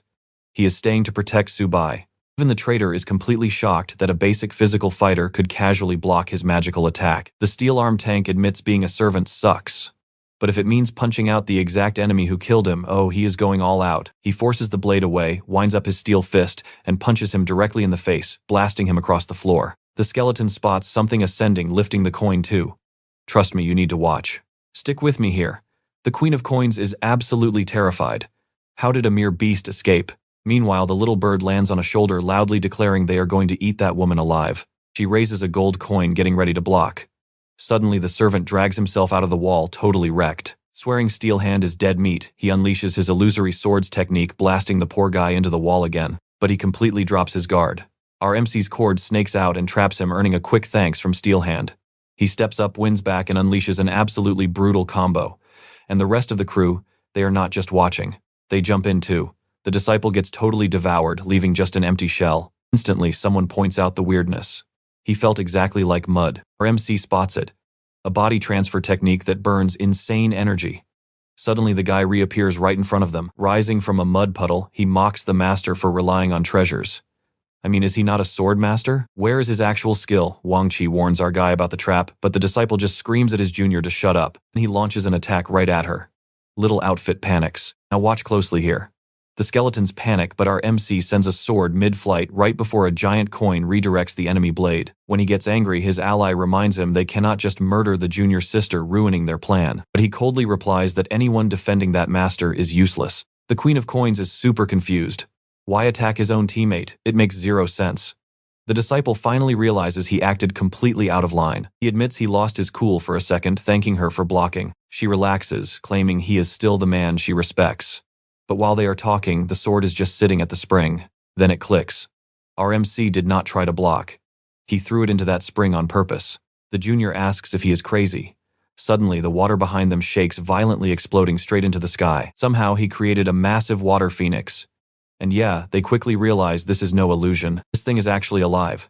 The phoenix lived inside the sword, absorbed massive energy, and literally materialized right there. The junior disciple is totally baffled. This world does not even have that kind of spiritual energy. Our MC drops some lore. Springs like this need a guide, which means either a rhinoceros spirit or some guiding mist. Since guiding mist is impossible without spiritual energy, it has to be a rhinoceros spirit trapped inside a crystal. It is totally useless to humans, but absolutely required for forging divine weapons. You and I might be a little lost here, but basically his sword has that exact rhinoceros attribute. We tossed it into the lake, knowing it would act as the guide summoning that legendary phoenix. The Queen of Coins calls his knowledge intoxicating despite his cruelty. Then the phoenix attacks, completely wrecking the junior's defenses. Phoenix fire melts literally anything. He screams for Xiaoshu, yelling that they need to run immediately. They have zero chance left, but our MC lashes out with his cord again. The junior hits the mud body technique again and slips away, swearing they will settle this next time. Painted Outfit asks why Su Bai does not just chase them down. He explains that his divine weapon has not recovered all of its original power yet. That massive phoenix he summoned, it only lasts a few short seconds. Then it dissolves back into the blade. The skeletons are amazed. He faked having full phoenix power just to scare both enemies into running. Our MC then thanks Steelhand for jumping in earlier. He is totally thrilled. Servant or not, the boss noticed him. Then the MC steps into the spring, calling everyone over. Painted Outfit starts stripping down to jump in, which is hilarious considering she is basically just wearing a boot anyway. She excitedly dives in, but the MC warns her too late. You have to enter slowly or the liquid resists and smacks your face. And yep, the obvious happens. Everyone wants that sweet energy. Little skeletons jump in too, absolutely desperate for a massive power boost. While the girls shake from the intense energy, the other one finally works up the courage to enter. But as she advances realms, old memories hit her hard. Memories of Su Bai's deep teachings and how they used to destroy demons together. She also remembers how to cause natural disasters and bring absolute calamity to humanity. She finally gets why he is a demon. And that is where we leave it. She is furious while our MC just cares about leveling up. Stick with me, our guy just leveled up and his senses are now absolutely off the charts. He can even read his servant's thoughts. But wait, he completely freezes when Wushuang suddenly stands up. Looking absolutely gorgeous, she draws her sword, points it dead at her master and calls him a demon. She screams he should have died ages ago and today is his last day alive. Little Outfit is panicking, asking why Sister Wu is suddenly attacking Su Bai. Steel Arm is stunned. She was super weak seconds ago, where is this crazy aura coming from? Both skeletons know that attack is totally unblockable. Our main character instantly realizes Wushuang is getting her memories back along with her insane strength. Now watch closely. This blade strike basically impossible to block. He'll literally have to shatter his brand new realm just to survive it. He's ready to sacrifice everything when boom, she jolts collapsing right beside him, passing out in the water completely out of nowhere. Steel Arm claims he was totally gonna defend him. She just fainted first. He was literally ready to die for the kid. Our guy orders the skeletons to check on her. One of them discovers her neural pathways are totally blocked, which caused the sudden blackout. Definitely some tricky mind control technique. He realizes Yun Yibin's sneaky earlier attack is completely to blame for this. That annoying former disciple was actually pretty useful. Since she's turned hostile, keeping her around is a huge risk. He's literally about to slice her up, but Painted Outfit jumps right in, begging him to just take a breath. If he really wants to kill Sister Wu, he'll have to strike her down first. Annoyed, our guy just slams his sword into the wall. He declares that once they leave, the next time he sees Wushuang, she is absolutely dead. He seriously just abandons her, right there, zero mercy given. And he knows it too. With countless disciples hunting him down, it's kill or be killed out here. But the upside, every spring like this hides a secret entrance to a completely different world. It probably leads straight into terrifying unknown dangers, but hey, tons of epic opportunities too. Deep down below, he spots a massive crystal wall. He touches it and boom, a hidden space cracks open completely, filling with heavy smoke. Quickly realizes this place is packed with incredibly dense spiritual energy. But it's practically toxic, making it entirely impossible to absorb. Still, thanks to his crazy resistance stats, he can survive here for 2 hours. Suddenly, a swarm of tiny mosquito bugs flies in. Instantly, the big skeleton pops up by his side and goes on a massive killing spree. The system chimes and an advanced monster killed. His banner just scored another sweet experience point. You and I both know that feeling, right? He's super hyped because those outside zombies stopped giving points. Time for some glorious, uninterrupted farming. He starts spinning his staff like a madman. The trio, after hiding for just a second, charges right back out to obliterate absolutely everything in sight. Just like that, the staff hits level 6. Now it can literally summon a whopping 100 souls in an instant. Our main character is beyond hyped, declaring he needs to milk this farming spot dry. He rapidly summons his creatures while an endless wave of nasty mosquitoes just keeps spawning. Meanwhile, back at the fountain with the girls, the barely dressed one is chilling when tall Sister Wu finally wakes up. She glares at her back seriously, considering killing her just for being friends with Su Bai. And trust me, the other girl totally feels that murderous intent. She grips her wooden staff fully prepped for a brawl. But then Wu hesitates, questioning what the heck is wrong with her own mind. She was acting exactly like our ruthless protagonist, wanting to kill an innocent person. But hey, can't complain about the amazing art style, right? At least everything drawn in this scene looks incredibly stunning. The girl asks where Wushuang is heading, but Wu just completely ignores her and walks away, questioning if she really had the guts to kill her. All this rage just because she stood next to the master. She despises that man, and his past actions are entirely unforgivable. Still, she couldn't just dirty her own hands. She violently swears he will die one day, but suddenly a creepy laugh echoes out of nowhere. Her head starts pounding like crazy. A few birds flutter past and she instantly collapses unconscious. Meanwhile, down at the ocean floor, our guy is hardcore cultivating while his spinning staff completely massacres creatures for easy farm. He notes they've already bagged hundreds of souls and now these monsters aren't even dropping experience anymore. Perfect time to pack up and leave. Nope, because an absolutely gigantic mosquito suddenly crashes the party. The big skeleton totally panics as the beast dives to stab our guy, but the Steel Arm King jumps in and tanks the hit. The squad warns him it's time to retreat. He desperately wants to fight, but his toxic gas resistance is hitting 0 fast. The massive problem. Skipping out on farming a giant boss creature like that is a huge waste. With his protection fading, his summons are taking heavy damage. So yeah, time to run. He pulls.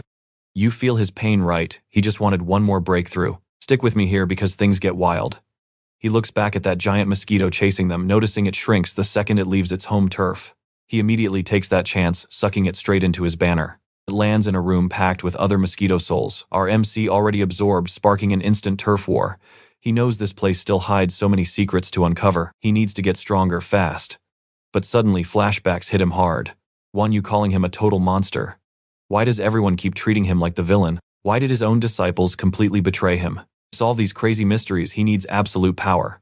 Ironically, that obsession with gaining power is probably exactly why they turned on him. Then Steel Arm chimes in, saying he found a creature catalog from that exact place. Leaving the sea, he bumps into that barely dressed girl again and demands to know where Wanyu went.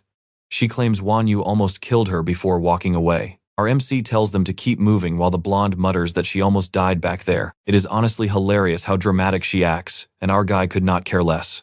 Boom, they exit the cave, and he totally ignores her whole survival speech. Watch closely here, the scene shifts to mountain adventurers finding Wanyu passed out gripping her sword.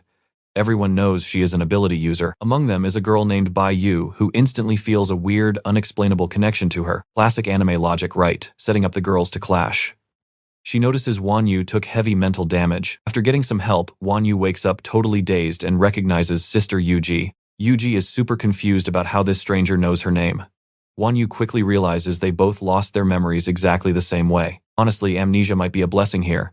Still, Wanyu is struggling as she stands. When Yuji brings up the mental attack, Wanyu grabs her head in pure agony. An evil laugh echoes as she mutters about senior brother destroying her. Yuji is completely lost. She demands to know who this killer senior brother even is right now. But Wanyu just talks to herself, torn between trusting senior brother or the master. Who was actually good and who was the monster? Yuji thinks this blonde is crazy. But as ability users, their job is just killing demons and protecting justice. Wanyu agrees. Since she trusts nobody right now, she follows her own gut. Zongyang, wearing headphones, welcomes her in. He expects huge things from Miss Wanyu. Together they will wipe out these evil spirits. He seems hyped, yet mentions this place feels weirdly familiar. Meanwhile, the squad heads out hunting spirit stones. The scene then quickly shifts to Yangtze City. Our MC, Sarah, and the girl finally arrive, clearly hunting whatever is in that catalog. And I know what you are thinking, going to a place called Hell on Earth. Absolute madness. The number of creatures here is insane. But the blonde tags along, calling it the perfect chance to evolve. With Su Bai right there, she feels completely safe. His staff then announces, the Goo King is collected. They check it, and that giant mosquito immediately pops out, spawns and devouring everything, leaving his other servants completely shocked by its massive power boost. He orders it right back into the staff, promising it a future chance to become a boss-level servant. Now it is stuck inside a tiny cubicle. Suddenly, an old man emerges from the rubble, yelling, "Wait!" A group of zombie survivors comes out to thank them, but quickly warns that venturing deeper will only end in death. The blonde confidently tells him to relax, bragging about their incredibly strong team. But the old guy warns they do not realize Yangtze City was the very first fallen apocalypse zone. The monsters here evolved way past normal limits. The closer to the center, the deadlier it gets. He saw another overpowered couple march in there, only to get wiped out instantly. Steel Arm fully agrees. They should probably retreat and level up, but our MC simply smirks. Every risk brings opportunity. It is definitely dangerous, but this could easily be their fastest shortcut to evolving. The man gives up. He tried his best, but these kids are marching towards certain death. He tells the other survivors to run. The other hidden humans start pouring out of the rubble, totally celebrating. Then someone screams at the kids, terrified, realizing this is not their real grandpa. The old man chuckles, suddenly bursting into tentacles. Half the humans there were actually already infected. It whips out a massive tentacle, swallowing 15 screaming people whole. That is where we leave it. Trust me, you need the next part. Stick with me here. The main character does absolutely zero. Everyone dies, and boom, next chapter. Classic low-angle shot, right? Except the artist completely blacked out her skin. Are we really censoring this now? Seriously, Anyway, she points out the monster aura around here is insanely high, yet they haven't run into anything actually dangerous. Our guy just casually tells her they need to keep moving. She is terrified, though, instantly regretting following him into this mess. Then, out of nowhere, something snags her leg and goes for a massive bite. Suddenly, ugly creatures swarm them from every single angle. He whips out his massive staff, summons the giant mosquito, and it absolutely wipes the floor with them. And of course, he gets exactly 0.1 experience points. This proves they are walking straight toward way stronger monsters, which is exactly what he wants. He brings out the cute trio too. The bird stuns the enemies while his big brawlers completely mow them down. Also, why is the blonde fully blacked out again? Stop doing that. She asks why he is even bothering with these weaklings. He casually says he is just clearing the road, and instantly starts absorbing their souls. A little bit later, the banner finally hits level 7. This unlocks a refining skill, tossing all those souls right into the furnace. It converts the energy, powering up not just him but his entire squad. The giant mosquito is super hyped, realizing it can evolve insanely fast by tagging along with this guy. Meanwhile, the blonde girl happily kicks her feet, deciding she is going to stick by his side for the rest of her entire life. Watch closely here. Some old guy begs for help, and you and I both know our hero totally missed him transforming into a monster. He was already walking way ahead. The girl with the 3-color hair strolls up, questioning why this random dude is even there. The old man claims our boy is the absolute strongest person around, but desperately warns them not to take another step forward. Su Bai just glances over, grips his staff, and tells his crew to keep moving. He tells the geezer not to worry at all. Oh, great classic anime logic. The second this creepy tentacle monster appears, we all knew exactly who it was going to grab. I honestly expected the artist to draw something spicy, but nope, we just get straight up brutal violence instead. She gets tossed right toward its mouth, but wait, he dashes in and rips a chunk off. He is not letting his girl die like that. Even with her impaled on its arm, he smirks, saying this ugly bastard never fooled him. He literally just waited for it to attack first. The poor girl realizes she was totally clueless about the danger. The weird censorship finally stops, and he bluntly tells her to shut up. She is incredibly lucky to be alive and needs to heal. The tentacle beast actually praises him for seeing through the disguise.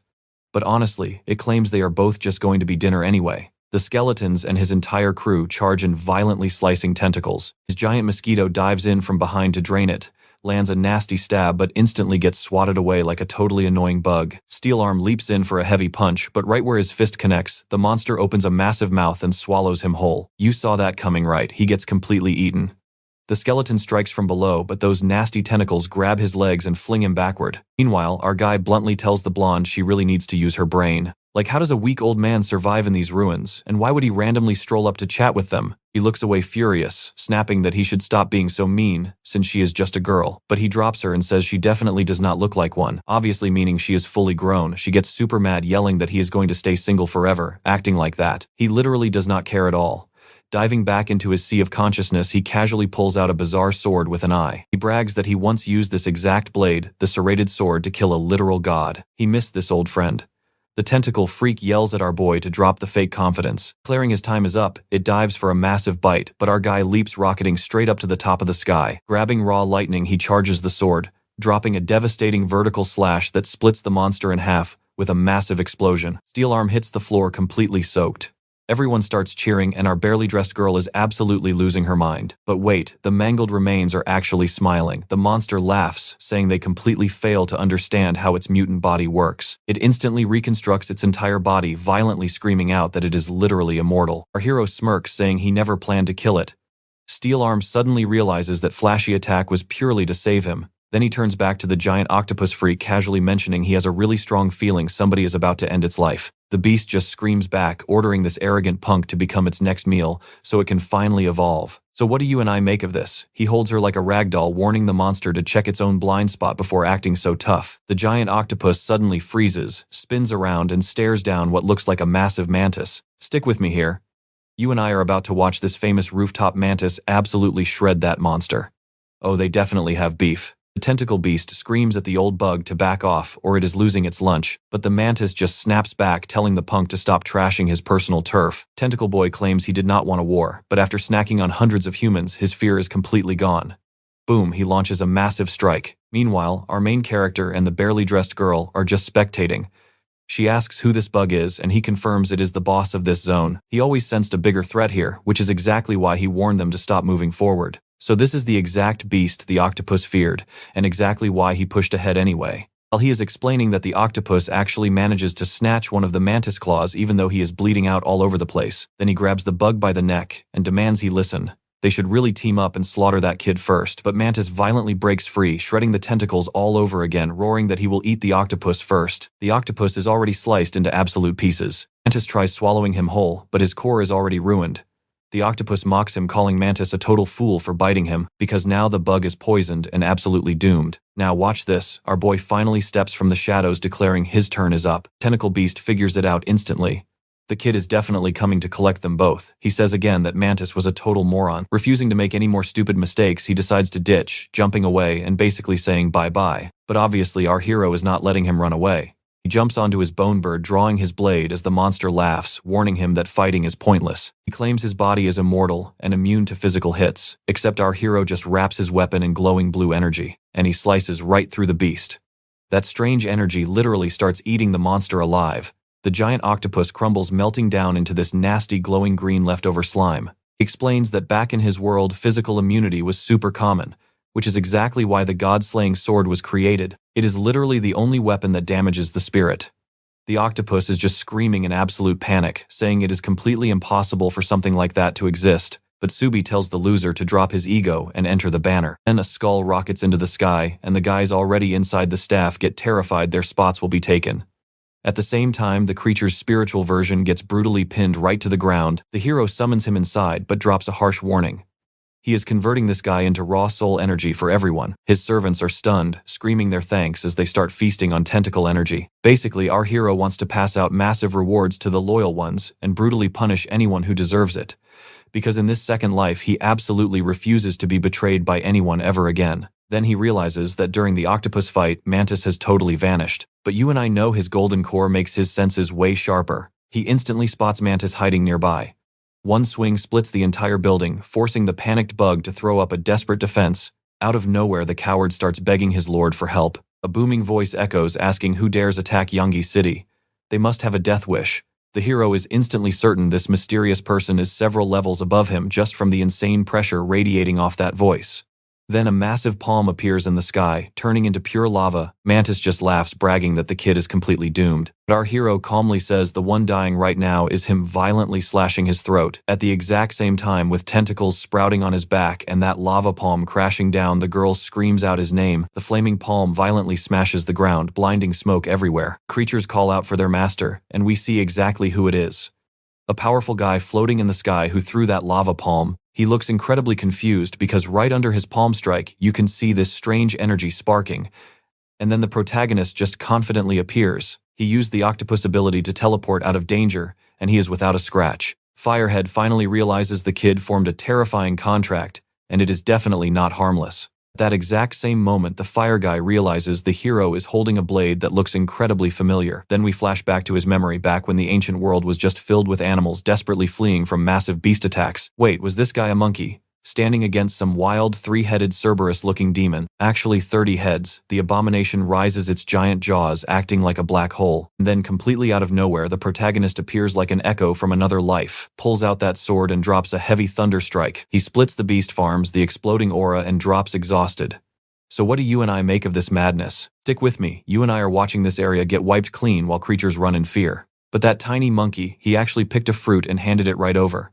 And before bouncing, that mysterious guy gifted him a totally broken spiritual technique. Our main character figured out that with these scrolls, he just needs some heavenly fruits to absorb massive essence and level up. And now the monkey declares their fated meeting is over. But he isn't buying it.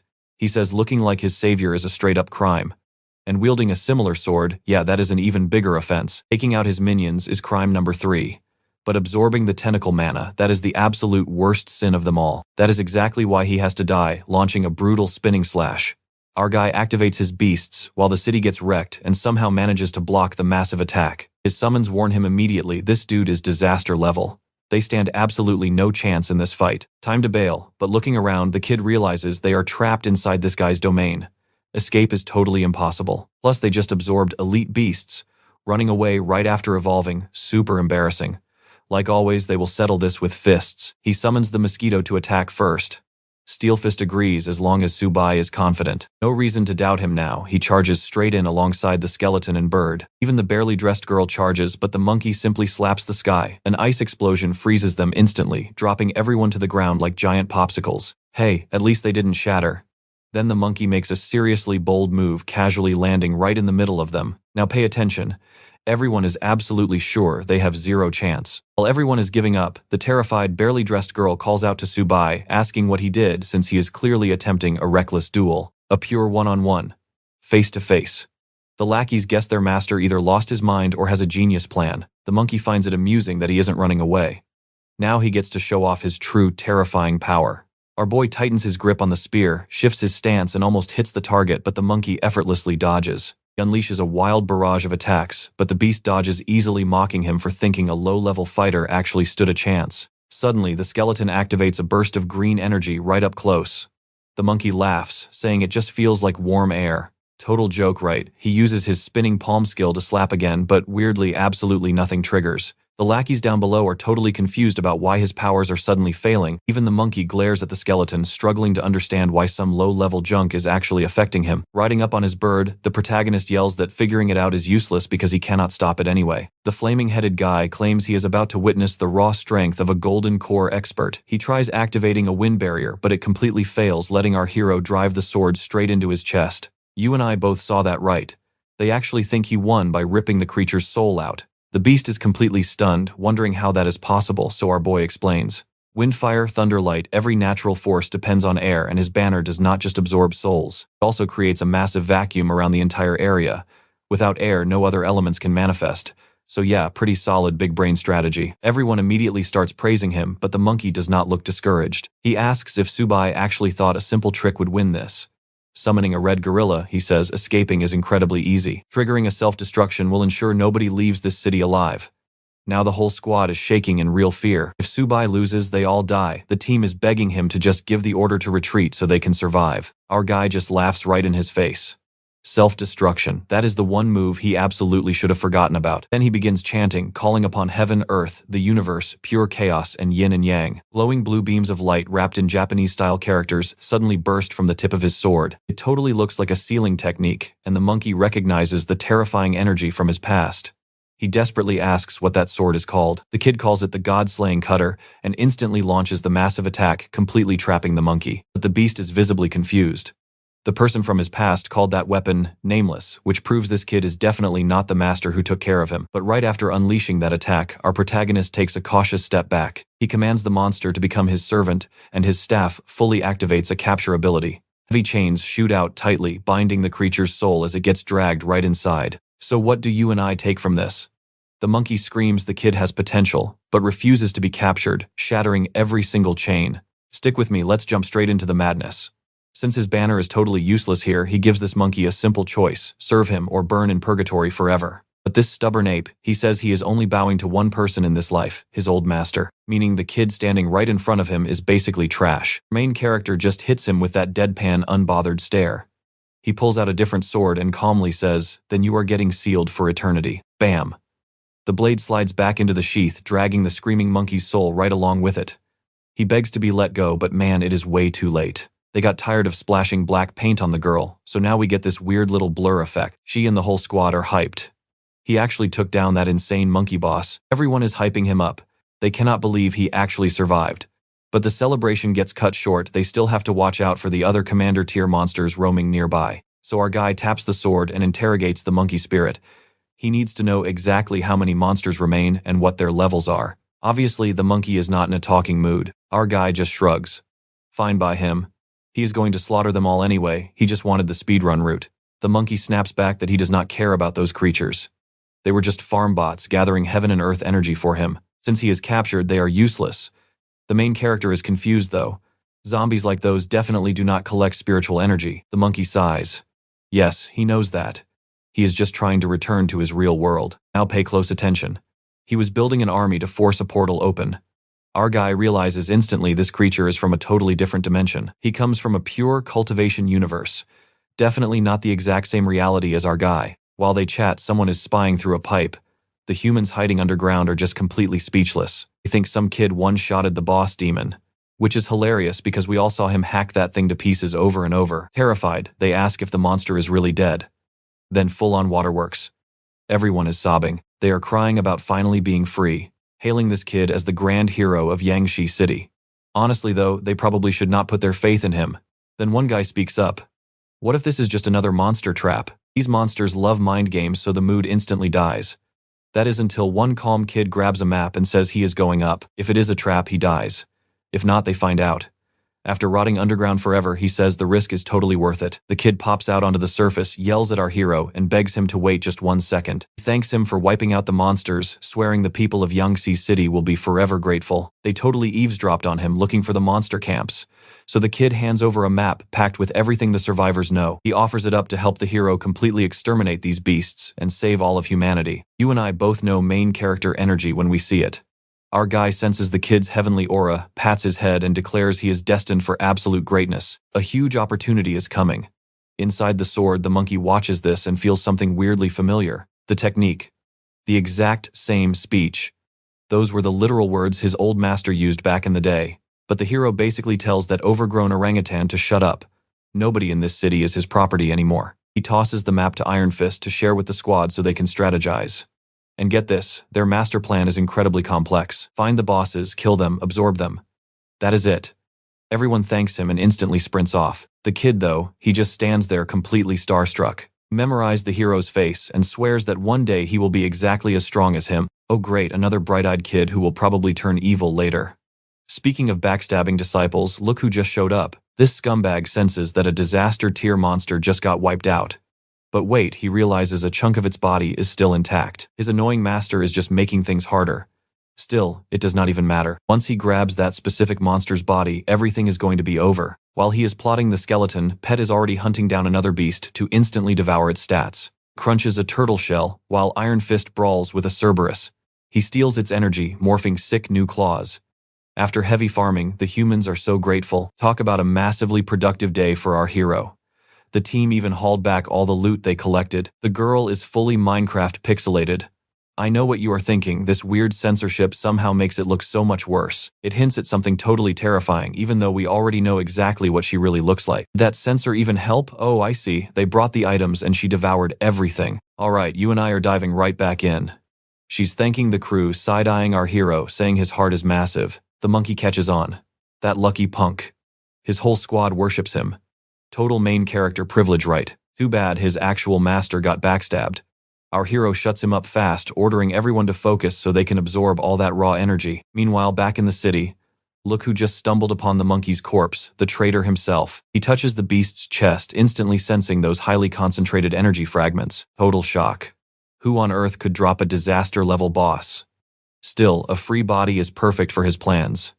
Wait, didn't he already know our hero did it? Guess not.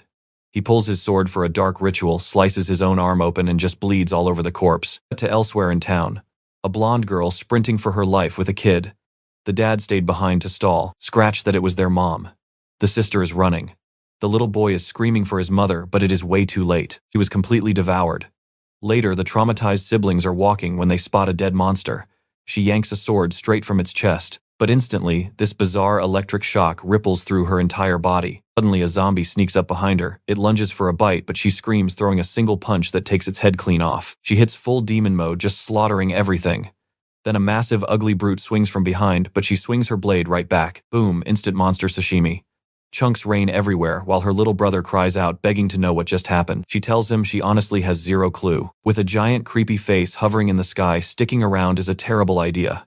So she dragged her brother to Shining, a safe zone where the military supposedly locked things down. And get this, she actually ditched him there to hunt for more spiritual weapons she could absorb to level up. You and I both know who this is.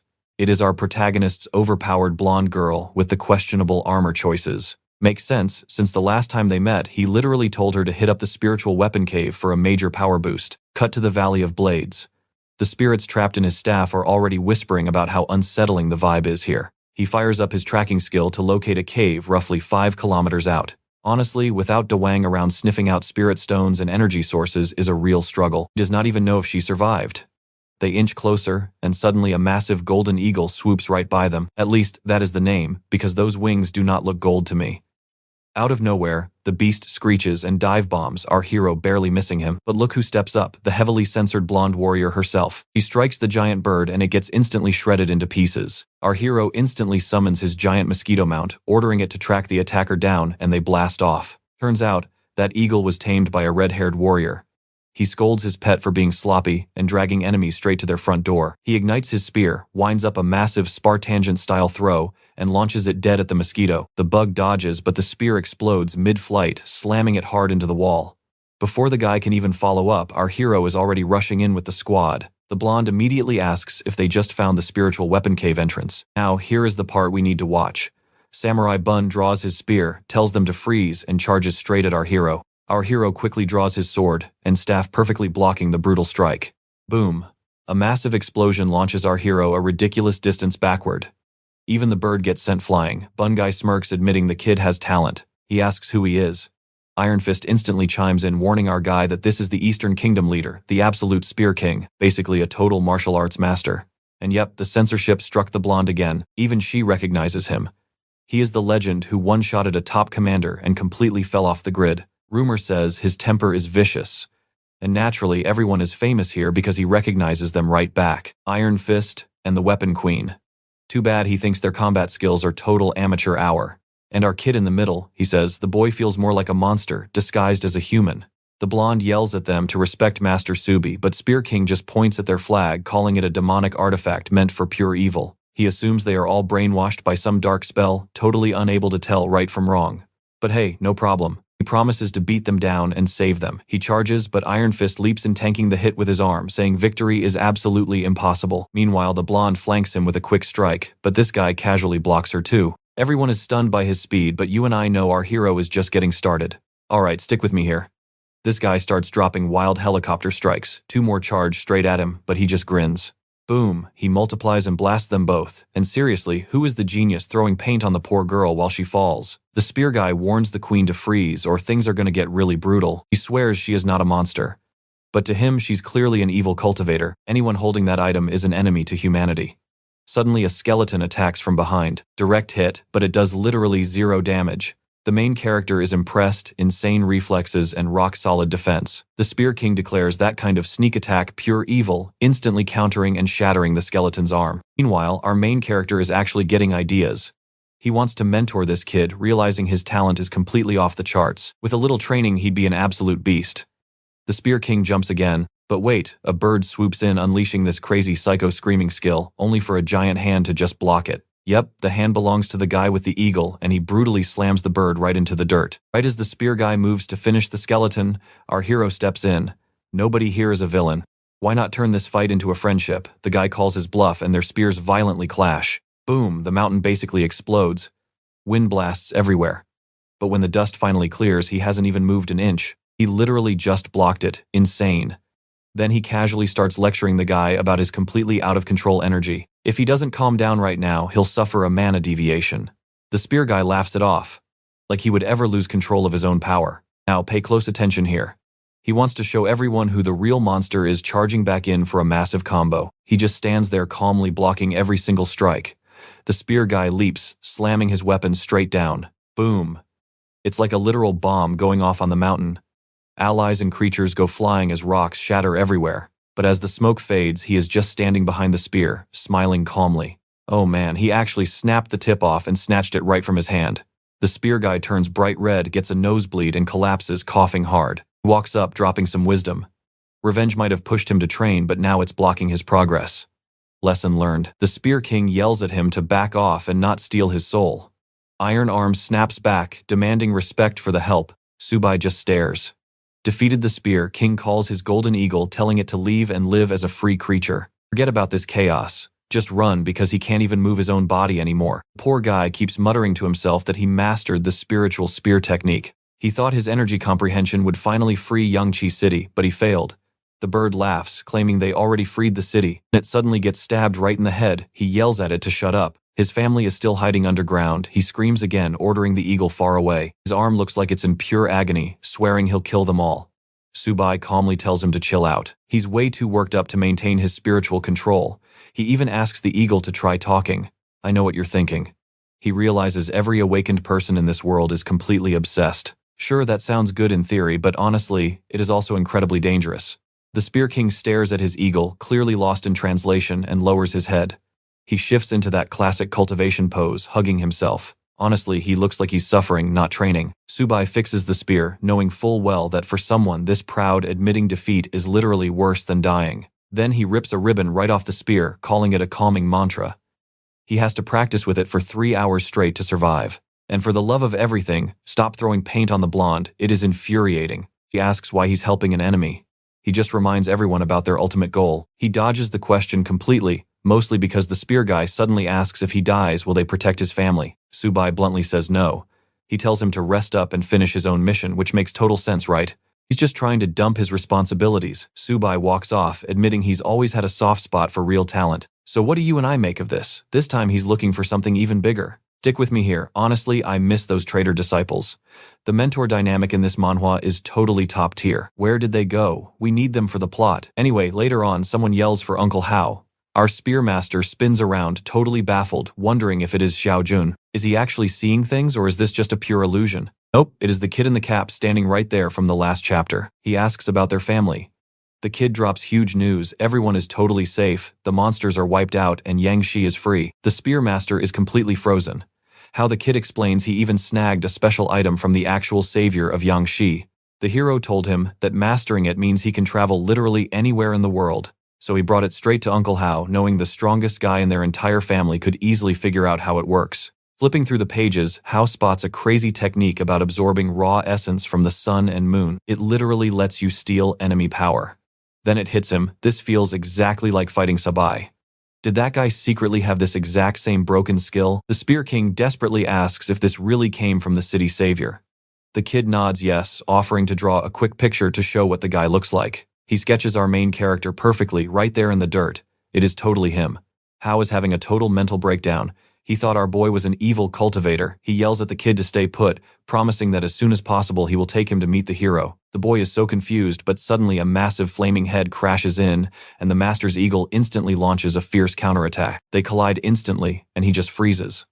Wait, didn't that crazy flamehead already kill this guy? How is he alive? Suddenly the camera cuts all the way back to Yang Shi City. Look who finally made it. Wu and the squad roll up, acting like they are about to save the city. They have zero clue the demons are already gone. Some guys just stroll over asking if they are the rescue team. Welcome in. Yu is completely flabbergasted, looking around and asking what is happening. Was not this place supposed to be pure hell? How is everyone just chilling? Is she crazy? Wu steps in, confirming these are actually totally normal humans. Thus, she cannot detect a single commander-level threat anywhere nearby. The chubby guy shrugs, reminding everyone that Wu literally has the best radar. If she says it is clear, it is definitely clear. Headset guy is confused now. What happened to this absolute disaster zone? Now pay attention here. The glasses guy casually drops that some absolute powerhouse showed up 5 days ago and completely wiped all the demons. The place is totally safe now, and locals are literally calling it heaven on earth. The big guy is shocked. Who has enough raw power to solo an entire city? They thought a massive disaster-level boss was wiping this place out. The local points and smiles. Look, they are already building a massive monument for the hero who saved all their lives. A towering statue of our main character. Pure Hidden Leaf Village vibes. The short kid is stunned. He knows that face anywhere. That is the master, but Yu frowns, wondering if she knows him because looking at that statue gives her an evil vibe. The glasses guy snaps at her instantly, telling her to show some major respect to their ultimate hero. Without him, they would all be rotting in the dark catacombs right now. Suddenly, Yu gets slammed with a massive wave of realization. Her head pounds, and even Wang Qi starts shaking, feeling her heart totally drop into her shoes. Let that sink in for a second. She thought he was the villain, yet he saved everyone while her other so-called brother tried to murder her. She turns to Yu, realizing they might have judged the master completely wrong. Now she is heavily determined to uncover the absolute truth behind everything. She is perfectly certain that if he came to Yang Shi, his real goal was to reach the legendary spirit cave. Speaking of caves, here they are walking inside in barely any armor, and you can clearly see the rocks are glowing like pure magma. He explains those are pure fire stones.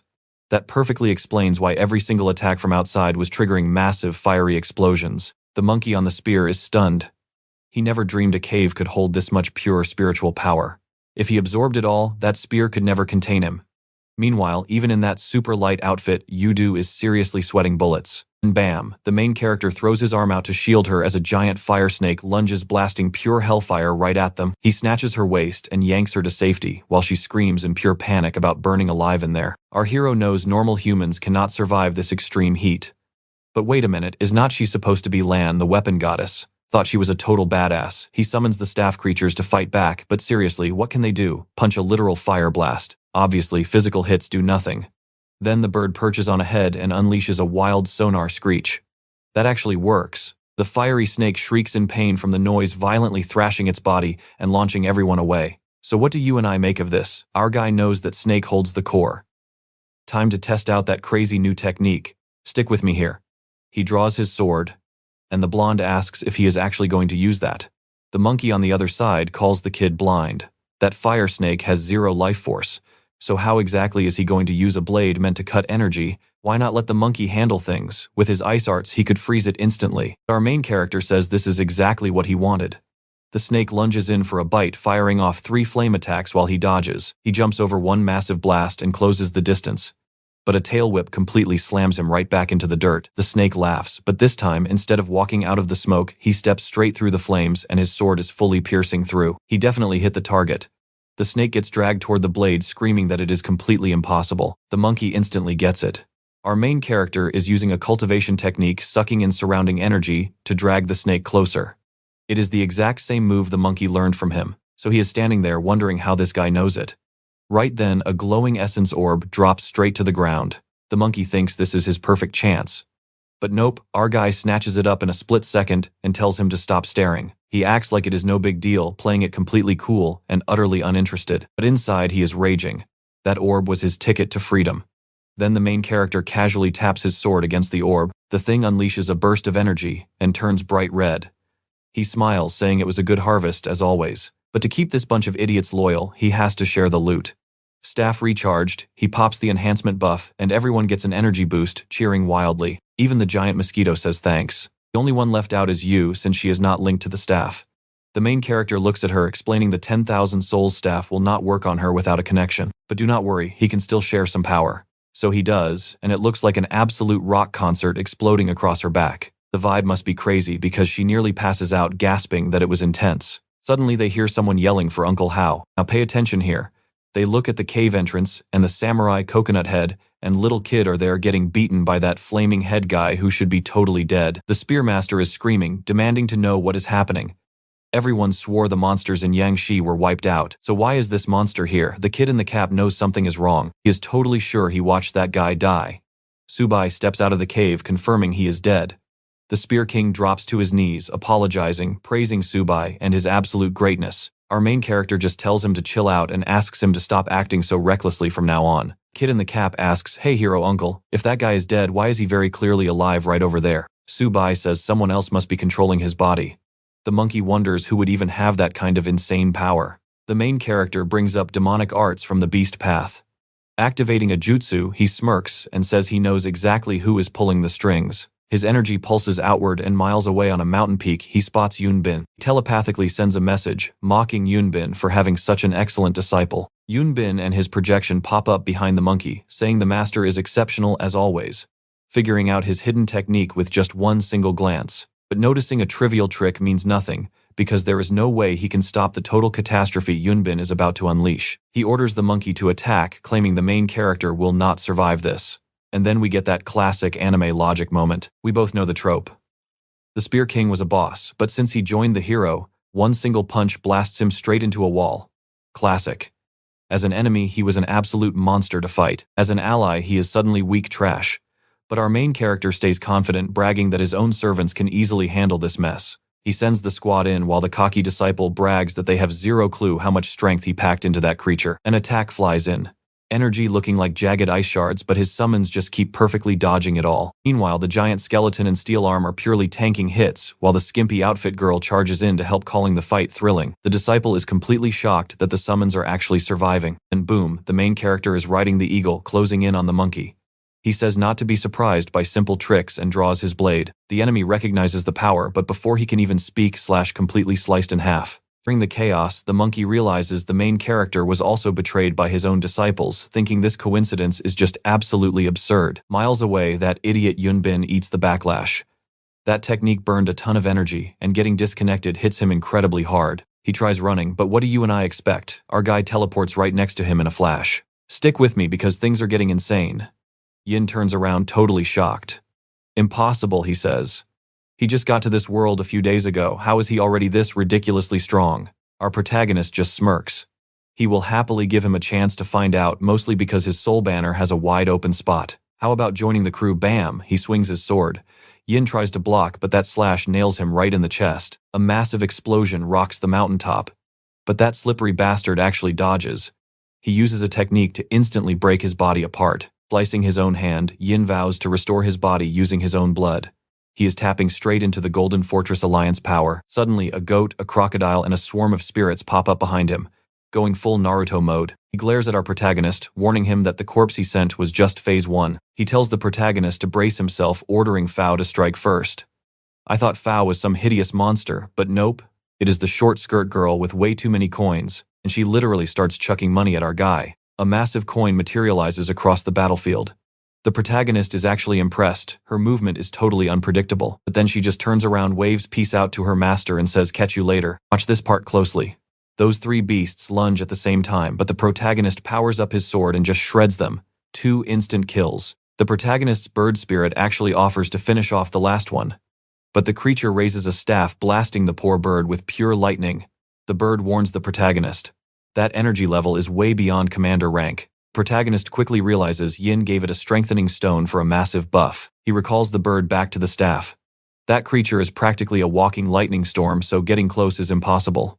But hey, perfect time to test out the fire orb. His whole spirit crew is watching from inside the staff anyway, so he pulls a little jutsu and unleashes a flaming sword dragon. The beast fires a lightning blast right back. A straight-up Dragon Ball beam clash. Pure power versus power. The sky explodes, mountains crack, and shockwaves bounce everywhere. Cut to the aftermath. Just smoke clearing out, and the totally fried remains of the beast. The monkey spirit scolds the protagonist. Stop risking everything, because if the protagonist bites the dust, they all die too. But quietly, the monkey realizes that attack looked exactly like his old master's technique. Meanwhile, the protagonist bets Yin is running away, absolutely terrified right now. The guy literally abandoned a super rare Power Stone staff just to escape. Once his banner hits level 8, he can actually borrow his servant's powers once a day. He even sarcastically thanks Yin for the loot. That little discarded stone just gave him a massive power boost, but he still needs to level up faster. The goal, next time they cross paths, he is putting them in the ground. Then he regroups with skimpy outfit girl and the kid tossing her the stone. Here, another present, he says, casually, pretending it is just some random trash he found on the ground. She opens her mouth to complain, but the absorption kicks in and that energy hits hard. You and I are both thinking it.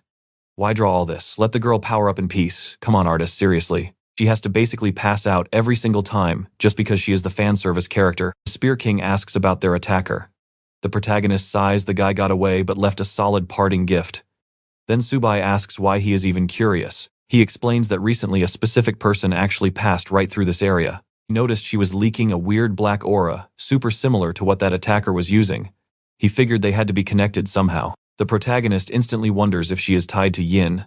What did she look like? Spear King says. Her name was Yi, purple ponytail tiny outfit. The protagonist figures it out immediately. That visual alone proves it was Disciple Chingswan. We will catch up with that total badass next chapter because now we are back to the flying swordsman. He tells her he knows she is cautious and plans everything out perfectly.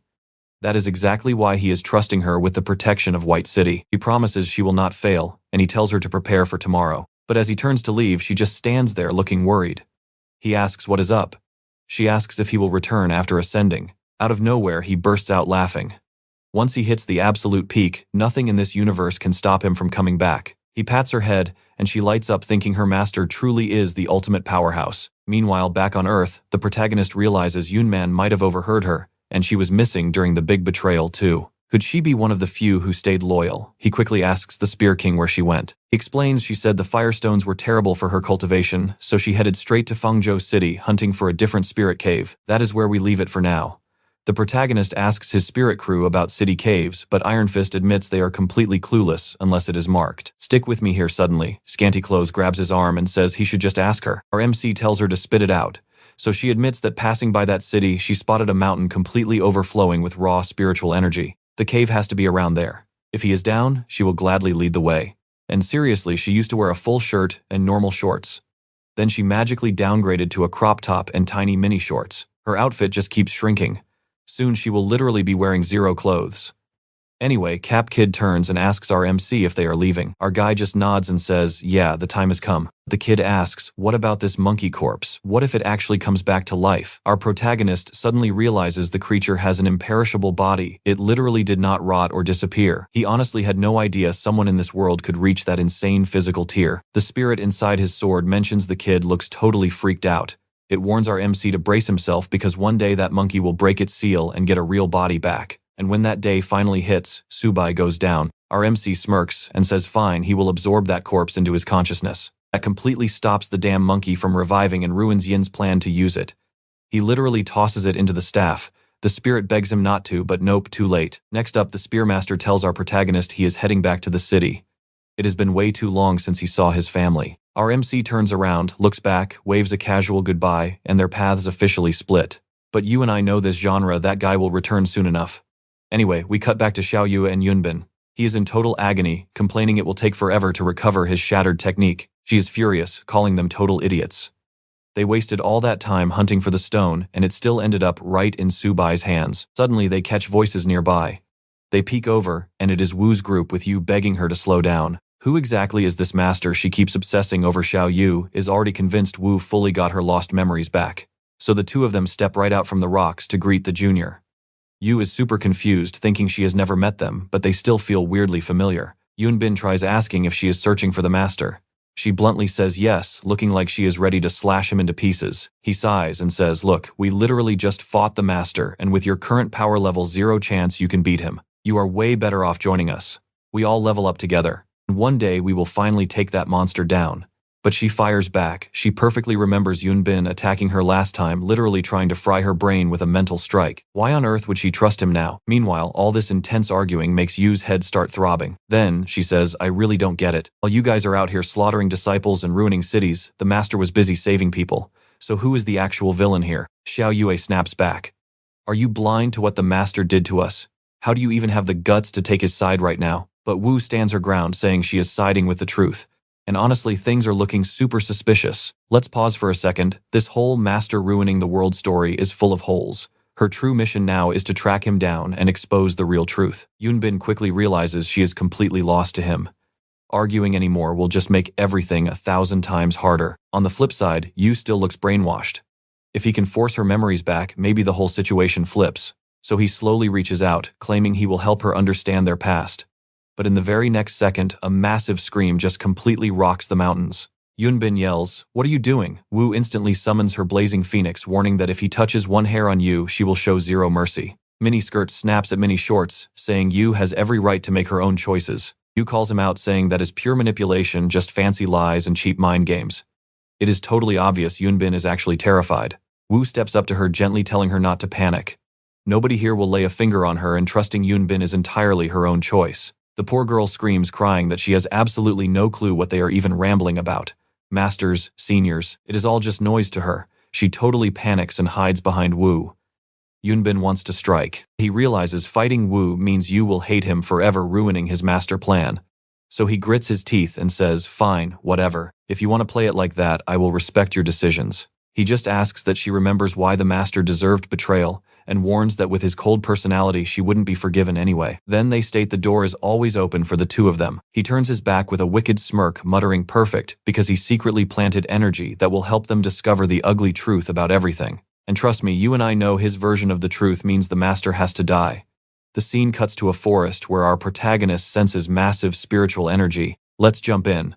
The cave is close, so he orders everyone to start searching. Right nearby is this bizarre crater dropping straight underground. Honestly, it looks like a cave, totally confusing everyone. The giant skeleton is totally spooked. The massive mosquito roasts him for being scared of the dark, bickering until the bug finally gets fed up and charges inside to investigate. But at the very end, a pack of creepy rats stare him down. He instantly bolts, absolutely terrified. Next, the skeleton charges in swinging, but crack, his weapon shatters. Seriously, that junk literally never works anyway. He gets slammed down seconds away from becoming rat food until the main crew suddenly drops in and starts dealing some heavy damage. Wait, actually, scratch that. They are struggling hard. Our guys are the ones getting completely wrecked, while these mutant rats are barely even scratched. Our hero finally shows up questioning what these freaks are. Someone calls them zombie rats, clearly mutated after absorbing raw power straight from the energy cave. The squad apologizes for getting completely steamrolled, but our hero just draws his blade, staying totally chill. He explains their magic is just a terrible matchup here. Time for a masterclass.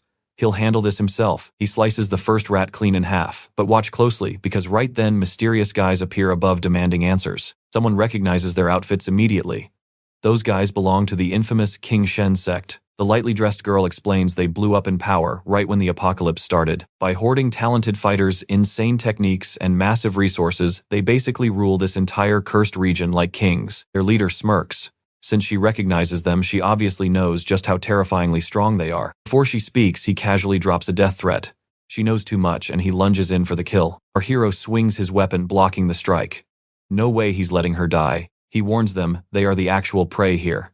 Suddenly, 3 massive spiritual rats fall right under his command. The enemy leader is completely baffled, wondering how these wild beasts are suddenly taking orders from our boy. The hero calls them garbage rulers.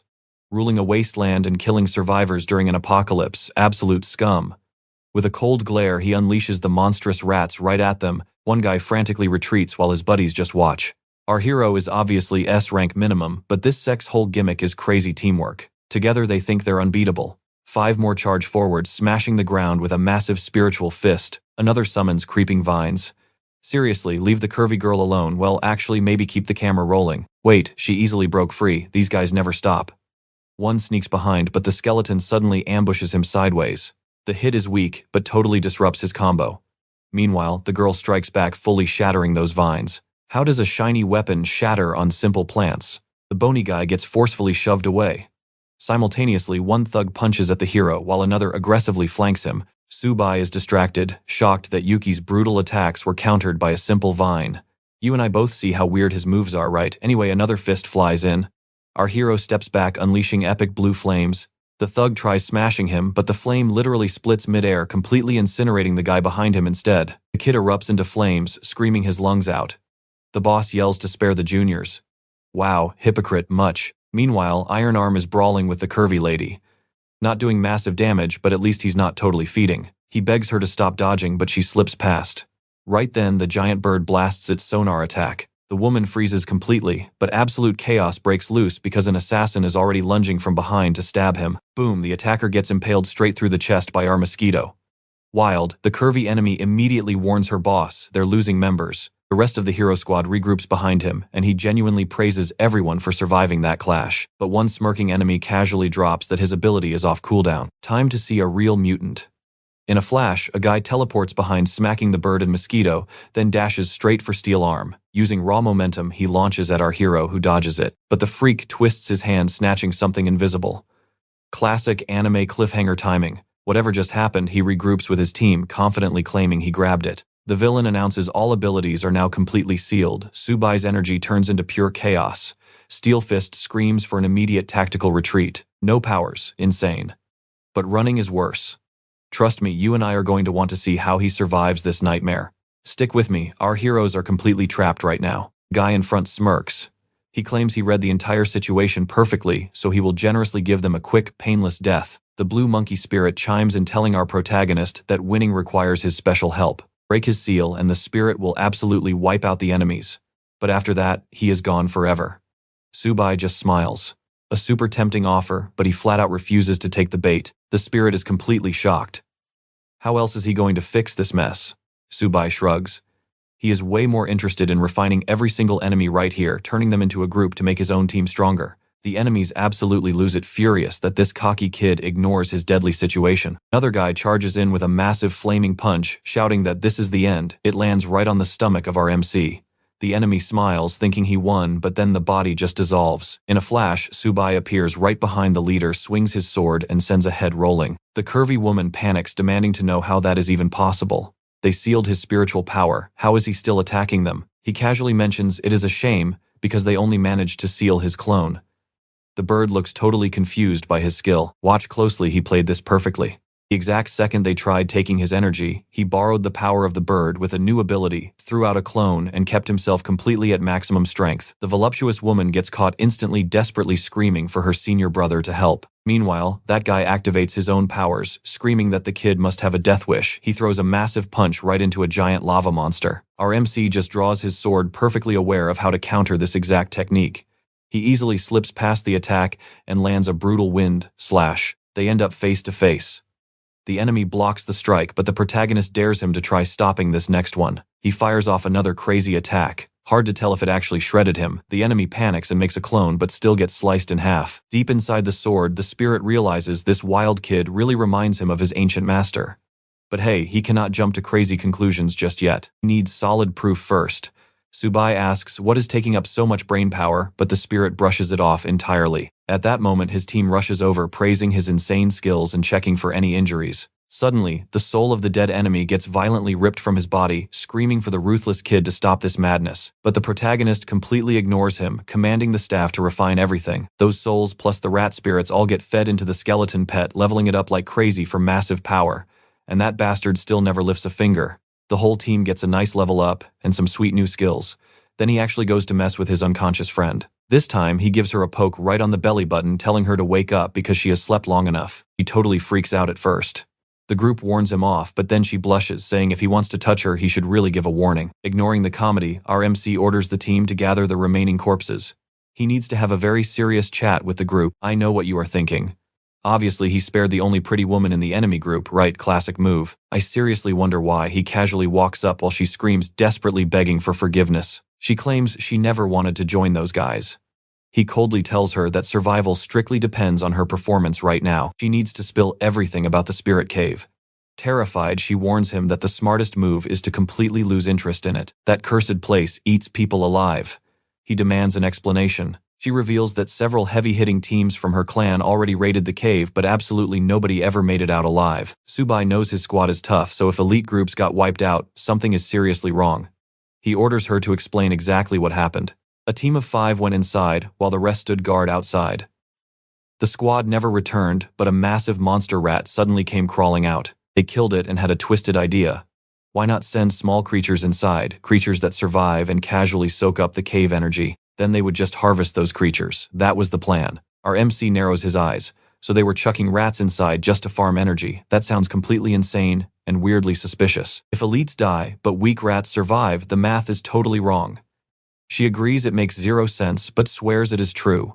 He does not buy it. He decides to rip the truth from her memories. She previously admitted he could hit a specific brain spot to invade that exact memory, so he does. Boom, right away he spots Qing Xuan, the former disciple, wandering in there. He demands to know why she was even on that suicidal mission. The captured girl stammers that she only joined the clan recently. Apparently, her master ordered her to dive into the danger zone with everyone else. And yeah, her lack of clothing was not doing her any favors. So what do you and I make of this? With 0 choices left, our guy smirks and decides they are invading that death trap anyway. You and I are about to dive in. He preps his squad, summoning a fireball and not much clothing. Finds it super weird there are 0 spirit stones around. Honestly, it makes no sense, especially since they felt that massive energy from miles away. There is a huge power source hidden somewhere, and right on cue, the real threat appears. 3 paths ahead. Is he seriously going to split the party? Nope. He is way too smart for that. He calls out the giant rats to scout the routes. Since they track energy, they should sniff out the exact right path easily. The steel fist skeleton drops a massive bomb. They sense absolutely 0 energy ahead. If something is actually down there, it is a high-tier boss hiding its aura. The rats suddenly panic, and out of nowhere, this purple-skinned zombie violently rushes in and attacks. Everyone jumps back while the captured girl instantly recognizes this monster as Brother Yin Feng. Our guy is just impressed. Even totally dead, this creature packs an absolutely absurd power level. Now pay attention here. The squad gets hyped and charges, but let us be real, they will do nothing. And seriously, not much clothing is somehow wearing even less. Look at that tiny string just vanishing. I swear this is an artist Easter egg, and I definitely caught on to it way too early. The zombie lunges at our hero, who just whips him right in the chest. Boom, the entire ground absolutely explodes. The hostage girl is absolutely terrified as even more of her former brothers show up zombified. Our squad rushes in for round 2. Claws come out, solid hits, land clean, but the beast just spreads its arms and violently blasts everyone backwards. The giant mosquito spots what looks like the perfect opening. It sneaks up behind only to get shredded by a massive rain of spikes. This knockoff Kimimaro apparently has the power to do literally whatever he wants with his bones. And now the skeleton steps up to control the giant rats. He commands them they charge and literally tank the entire spiritual barrier without taking a single scratch. Su Bai watches this and is seriously impressed. His team is getting incredibly good at perfectly coordinated combat. But then the monster violently slams the dirt, blasting energy everywhere. Looks like another insane soundwave manipulation. The hostage warns them fast. That specific technique is meant to directly crush their internal organs. The little bird instantly blasts an interference wave to block it.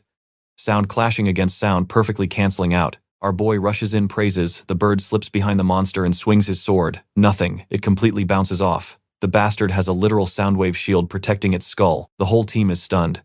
This freak has defenses covering every single blind spot, but Su Bai smirks. It is just delaying the inevitable. He plans to literally suck away all the surrounding air, so those sound waves become completely useless. The creature violently slaps the cave wall, instantly forming solid rock to block the incoming strike. Let's pause for a second because a massive earthquake rips the cave wide open. Oh my god, thank you, artist. Yep, he literally chucked her straight into the hole. But our guy, the ultimate technique thief, already copied that vine power, weaving a massive net so everyone falls safely without getting absolutely crushed. Down there, the zombies are already right in their faces, and Su Bai is demanding answers. If these monsters have an entire arsenal of skills, why on earth do they keep stalling? Someone is obviously controlling them from the shadows, analyzing his team. They block easily because, exactly like him, these puppets share a linked field of vision. So he orders the bird to hide up high for an opening, while he and Not Much Clothing dive straight into the chaos. The beast punches the cave wall again, firing a massive wave of rock spikes.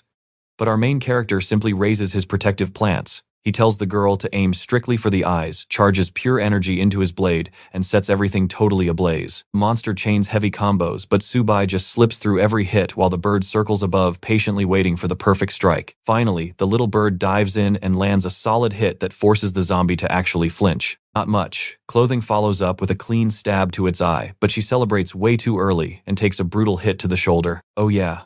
The next chapter opens with a glorious visual. It is honestly so fun reading when the artist is basically your best friend. Like, thank you, artist, you are a total legend. Meanwhile, the monster starts screaming, and the squad is confused why losing one eye made it go insane. Still, they seize the opening and launch a massive blade feather barrage, completely slicing the zombie to pieces. Not much. Clothing got infected and is suffering from that nasty poison. But hey, just relax. That little menace of a bird swoops in, takes a huge bite, and promises to suck all the toxic venom right out. Su Bai keeps pushing hard, refusing to let this boss heal. He summons vines, fully binds the monster, teleports behind it, and swings hard, but the slippery bastard dodges yet again. It actually manages to fire a counterattack straight at our boy, who just smirks. He totally expected that. Right then, a heavy staff drops straight from above, absolutely nailing the zombie right in the skull. With the boss dead, he rushes to check on Not Much Clothing. The bird reveals the eye venom is a dark curse it literally cannot remove. So where does that leave us? Trust me, you and I are definitely going to want the next chapter. Stick with me, obviously only Su Bai could clear that poison. He lifts the girl, channeling energy, while that rock pillar presses right up behind her. She screams, clutching her stomach in pure panic. What is this? Seriously, what is happening here? Phew, it is finally over. I honestly thought things were about to get censored. The evolution refuses to stop. Right after the bird drops off the captured girl, the protagonist says they need to go help Steel Arm, who is currently getting blasted backward by an explosion. Hey, at least they stalled Kimaru, but Su Bai is way more focused on who is actually controlling these overpowered zombies. He tells the crew not to panic.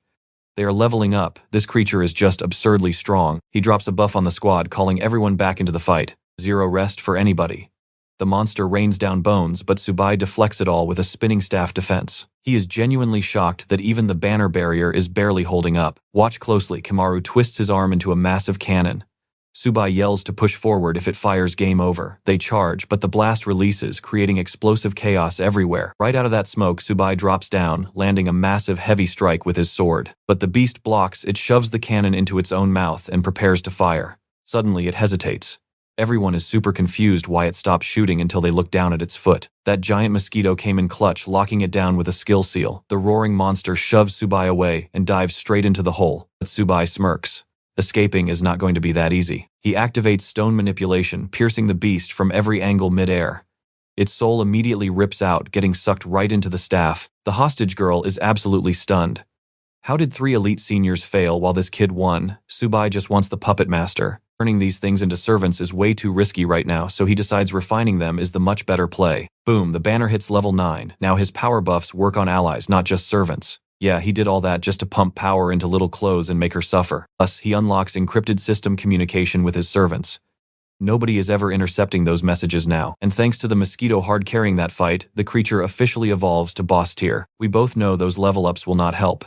Suddenly, a creepy shadow dude spawns behind them, praising their impressive energy conversion. The whole group turns around, totally creeped out. Nobody even sensed his approach, just laughs, telling them to chill. He was taking a walk, curious who destroyed his precious hard-earned zombies. Su Bai demands to know if he made that virus. The shadow smirks, yeah, just a little research project.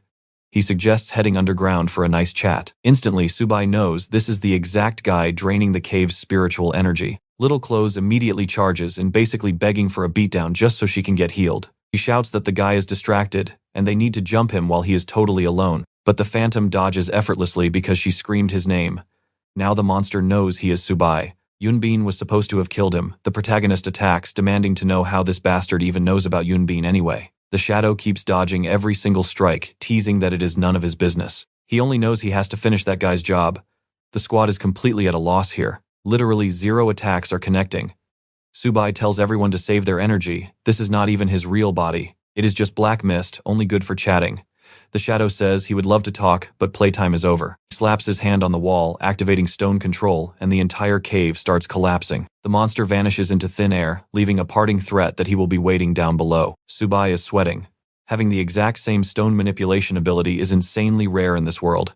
Maybe this guy possesses some broken skill that copies other people's powers. Meanwhile, his pets are absolutely panicking. They are screaming to get the heck out of there. This fight is totally above their pay grade. They beg Su Bai to open an escape route. But moving that much rock would completely drain his energy. That is basically a death sentence. Besides, they came here for the Spirit Stone. They are absolutely not backing down. Little Clothes agrees, refusing to run from some random shadow monster. So what did we learn? Big smiles usually mean death. Meanwhile, somewhere else, Wang is chilling with Yu. Alright, let's watch this. Yep, our main group literally slaughtered everyone right here. Yu asks Wang if she is sure. There are 0 stones around here, just a bunch of fresh corpses, but Wang stands her ground. She is absolutely positive. She senses a massive energy pool. Then the big guy realizes these bodies belong to the Kinshan sect. Since those guys rule, this territory getting totally wiped out is seriously weird. Mini Shorts looks at the slash marks and instantly recognizes her master's signature moves. He definitely did this. Everyone trusts her judgment. If she says so, it is a fact. Plus, this means stones are nearby, so they can totally loot everything. The big guy steps up to the front, ready to clear the path. Meanwhile, Ui is sweating about meeting this master. She wonders what he is actually like, and if trusting him this much is a huge mistake. They push forward, but the big guy asks for directions. It is a total maze of passages, way more confusing than they originally thought. Wang is terrified of losing her master's trail. Out of nowhere, Ui points down a path, saying her gut is pulling her that way. Right then, Mini Shorts realizes something. Before her own memories woke up, her innate power had already activated here. So Ui's hidden abilities are likely waking up right now too. Since she used to be the queen of deadly toxins, she is probably tracking some nasty poison down there. The big guy completely agrees. It is way too soon to quit. If both girls sense something, the loot down there has to be absolutely epic. So the squad resumes the hunt. Meanwhile, our main hero's crew walks for 12 agonizing hours, straight into a frustrating dead end. Everyone thinks it is over, but pay attention here. He reveals they finally arrived. He touches the solid wall, and it totally opens up, exposing a fiery hellscape with ugly goblins dancing right in the middle. Humans are hanging upside down, being brutally tortured and slaughtered. Absolute nightmare fuel. One goblin screams for them to enjoy the cult master's twisted blessing. Everyone is completely stunned, trying to process this absolute house of horrors they just entered. Our main guy only cares about one thing. Where is Qing Xuan? He needs her. The kidnapped girl who is tied up suddenly recognizes her own injured master. He is bleeding out fast. Our hero immediately commands his monster army to attack, save the helpless hostages, and completely wipe out those nasty goblins. The beasts start dropping while our guy drags one of the victims to safety. Meanwhile, the angry goblins scream for the intruders, ruining their dark ritual to show up. Right on cue, the big bird shrieks. Everyone freezes as the creatures swarm in. Honestly, that loud scream is the only useful thing the bird ever did. Steel Arm is totally lost. His creatures keep dying, yet they attack relentlessly. Then suddenly a laughing guy in a sharp suit steps out. The creatures announce the cult master is finally here, and the white-haired guy screams, "Su Bai." You caught that too, right? It is the exact same voice as the shadow. The skeleton rushes in with the crew, swearing no cheap tricks this time. But with one effortless hand gesture, the boss creates a flawless illusion. Massive bird swoops in to grab him. Shockingly, the bird actually does something useful. It flies above, blasting sonar interference. But the boss raises a creepy hand with an eyeball, cancels the attack, and smashes the bird into a wall. The goblins go absolutely wild, worshipping him. Brags about his flawless combat skills, but our hero instantly realizes the truth. The boss literally just used the bird's own sonar ability against it. So yeah, this boss steals other people's powers. Seeing a sword pointed right at his face, he smirks that Su Bai is finally stepping into the fight. Then he dashes forward, daring them to bring absolutely everything they have. A freaky eyeball hand gets right in our hero's face, almost causing a full-blown panic attack. He yells to get that gross thing away and unleashes powerful blue slashes, forcing the villain to back off. Next, our guy fires off a massive tornado, and the boss dodges aside. He is actually impressed. He tried a sonar counter, but the wind technique completely canceled it. In a split second, our hero teleports and lands a flawless sword strike. But the boss immediately throws up a solid stone barrier. Instantly, toxic poison leaks out right where that stone shield took the massive hit. The rest of the crew completely panics. Su Bai is trapped. Even injured, they launch a desperate support attack. This forces the boss to defend, and during that split-second distraction, the mosquito successfully bites his arm. The villain rips the bug off. But now the trio is back on their feet, charging head-on while our main hero launches a stealth attack from behind. Suddenly, a massive purple barrage rains down. He mocks them as useless, and everyone gets completely paralyzed in place. He cannot grasp his endless powers. But our hero just noticed something. What do you and I think it is? Alright, let us dive right in. This guy used his power while a mosquito restricted him, meaning he actually has multiple spiritual veins hidden inside. The villain turns and claps. No wonder our boy is so overpowered, figuring out a massive secret like that after just one clash. Turns out he has 4 spiritual veins because his body is stitched together from countless different entities. His goblin minions sweat drop. Boss, is it really smart dropping your entire villain monologue right now? Just shut up. He glares at them, snapping at the idiots to finish the ritual setup, because that is all that actually matters. Behind everyone, a massive cauldron burns bright. And looking at it, Su Bai instantly recognizes the exact formation of this sketchy demonic altar. The spirit tagging along realizes this is a seal-breaking technique. If he touches that fire, maybe he can finally ditch our main character for good. The boss laughs. Now that the kid knows the big secret, it is finally time to kill him off nice and slow. Pay close attention here, guys. Purple fog floods the room, and dozens of creepy goblin spirits start crawling straight out of the walls. The spirit inside Su Bai panics, screaming that they are totally dead. Fighting this huge monster swarm at once is basically impossible. The cult leader yells out that these souls are just rejects who failed their demonic transformation, but they are absolutely perfect for draining energy. Su Bai just readies his banner, smirking that trash-tier creatures are completely useless against him. He brings out those exact same spirit chains from Chapter 1. The chains explode outward, locking every single monster inside the room and forcing them to slaughter each other. Just like that, the whole arena is completely wiped clean. The cult master freaks out, wondering where his army went. He curses, admitting he wanted an intact corpse, but now he is going all out. More toxic purple walls slam down as weird creatures charge to bite him. You and I both know he cannot let that poison touch him. He slices one open and smoothly dodges the rest of the monstrous pack. Thanks to his recent realm upgrade, he dives deep into his sea of consciousness to see what kind of crazy weapon he can pull out. He yanks out what looks like a simple bracelet, but the spirit monkey recognizes it immediately. It is an immortal fusion jade. The monkey completely loses it, demanding to know how he got it. Su Bai just shrugs. He earned it by passing a ridiculously hard artifact test. Monkey stands there completely stunned. How does a normal guy carry a Dharma treasure of that tier? Flashback time. Back in the day, the monkey tried bringing some fresh fruit to the protagonist, completely clueless about the insane danger. Su Bai yelled at him to back off immediately. He was using the immortal jade, and anyone who touched him right then would straight up drop dead. That was the exact moment the monkey realized how incredibly rare and deadly that treasure actually was. And now, seeing that identical artifact in the hands of Su Bai leaves only one truly hilarious and terrifying possibility.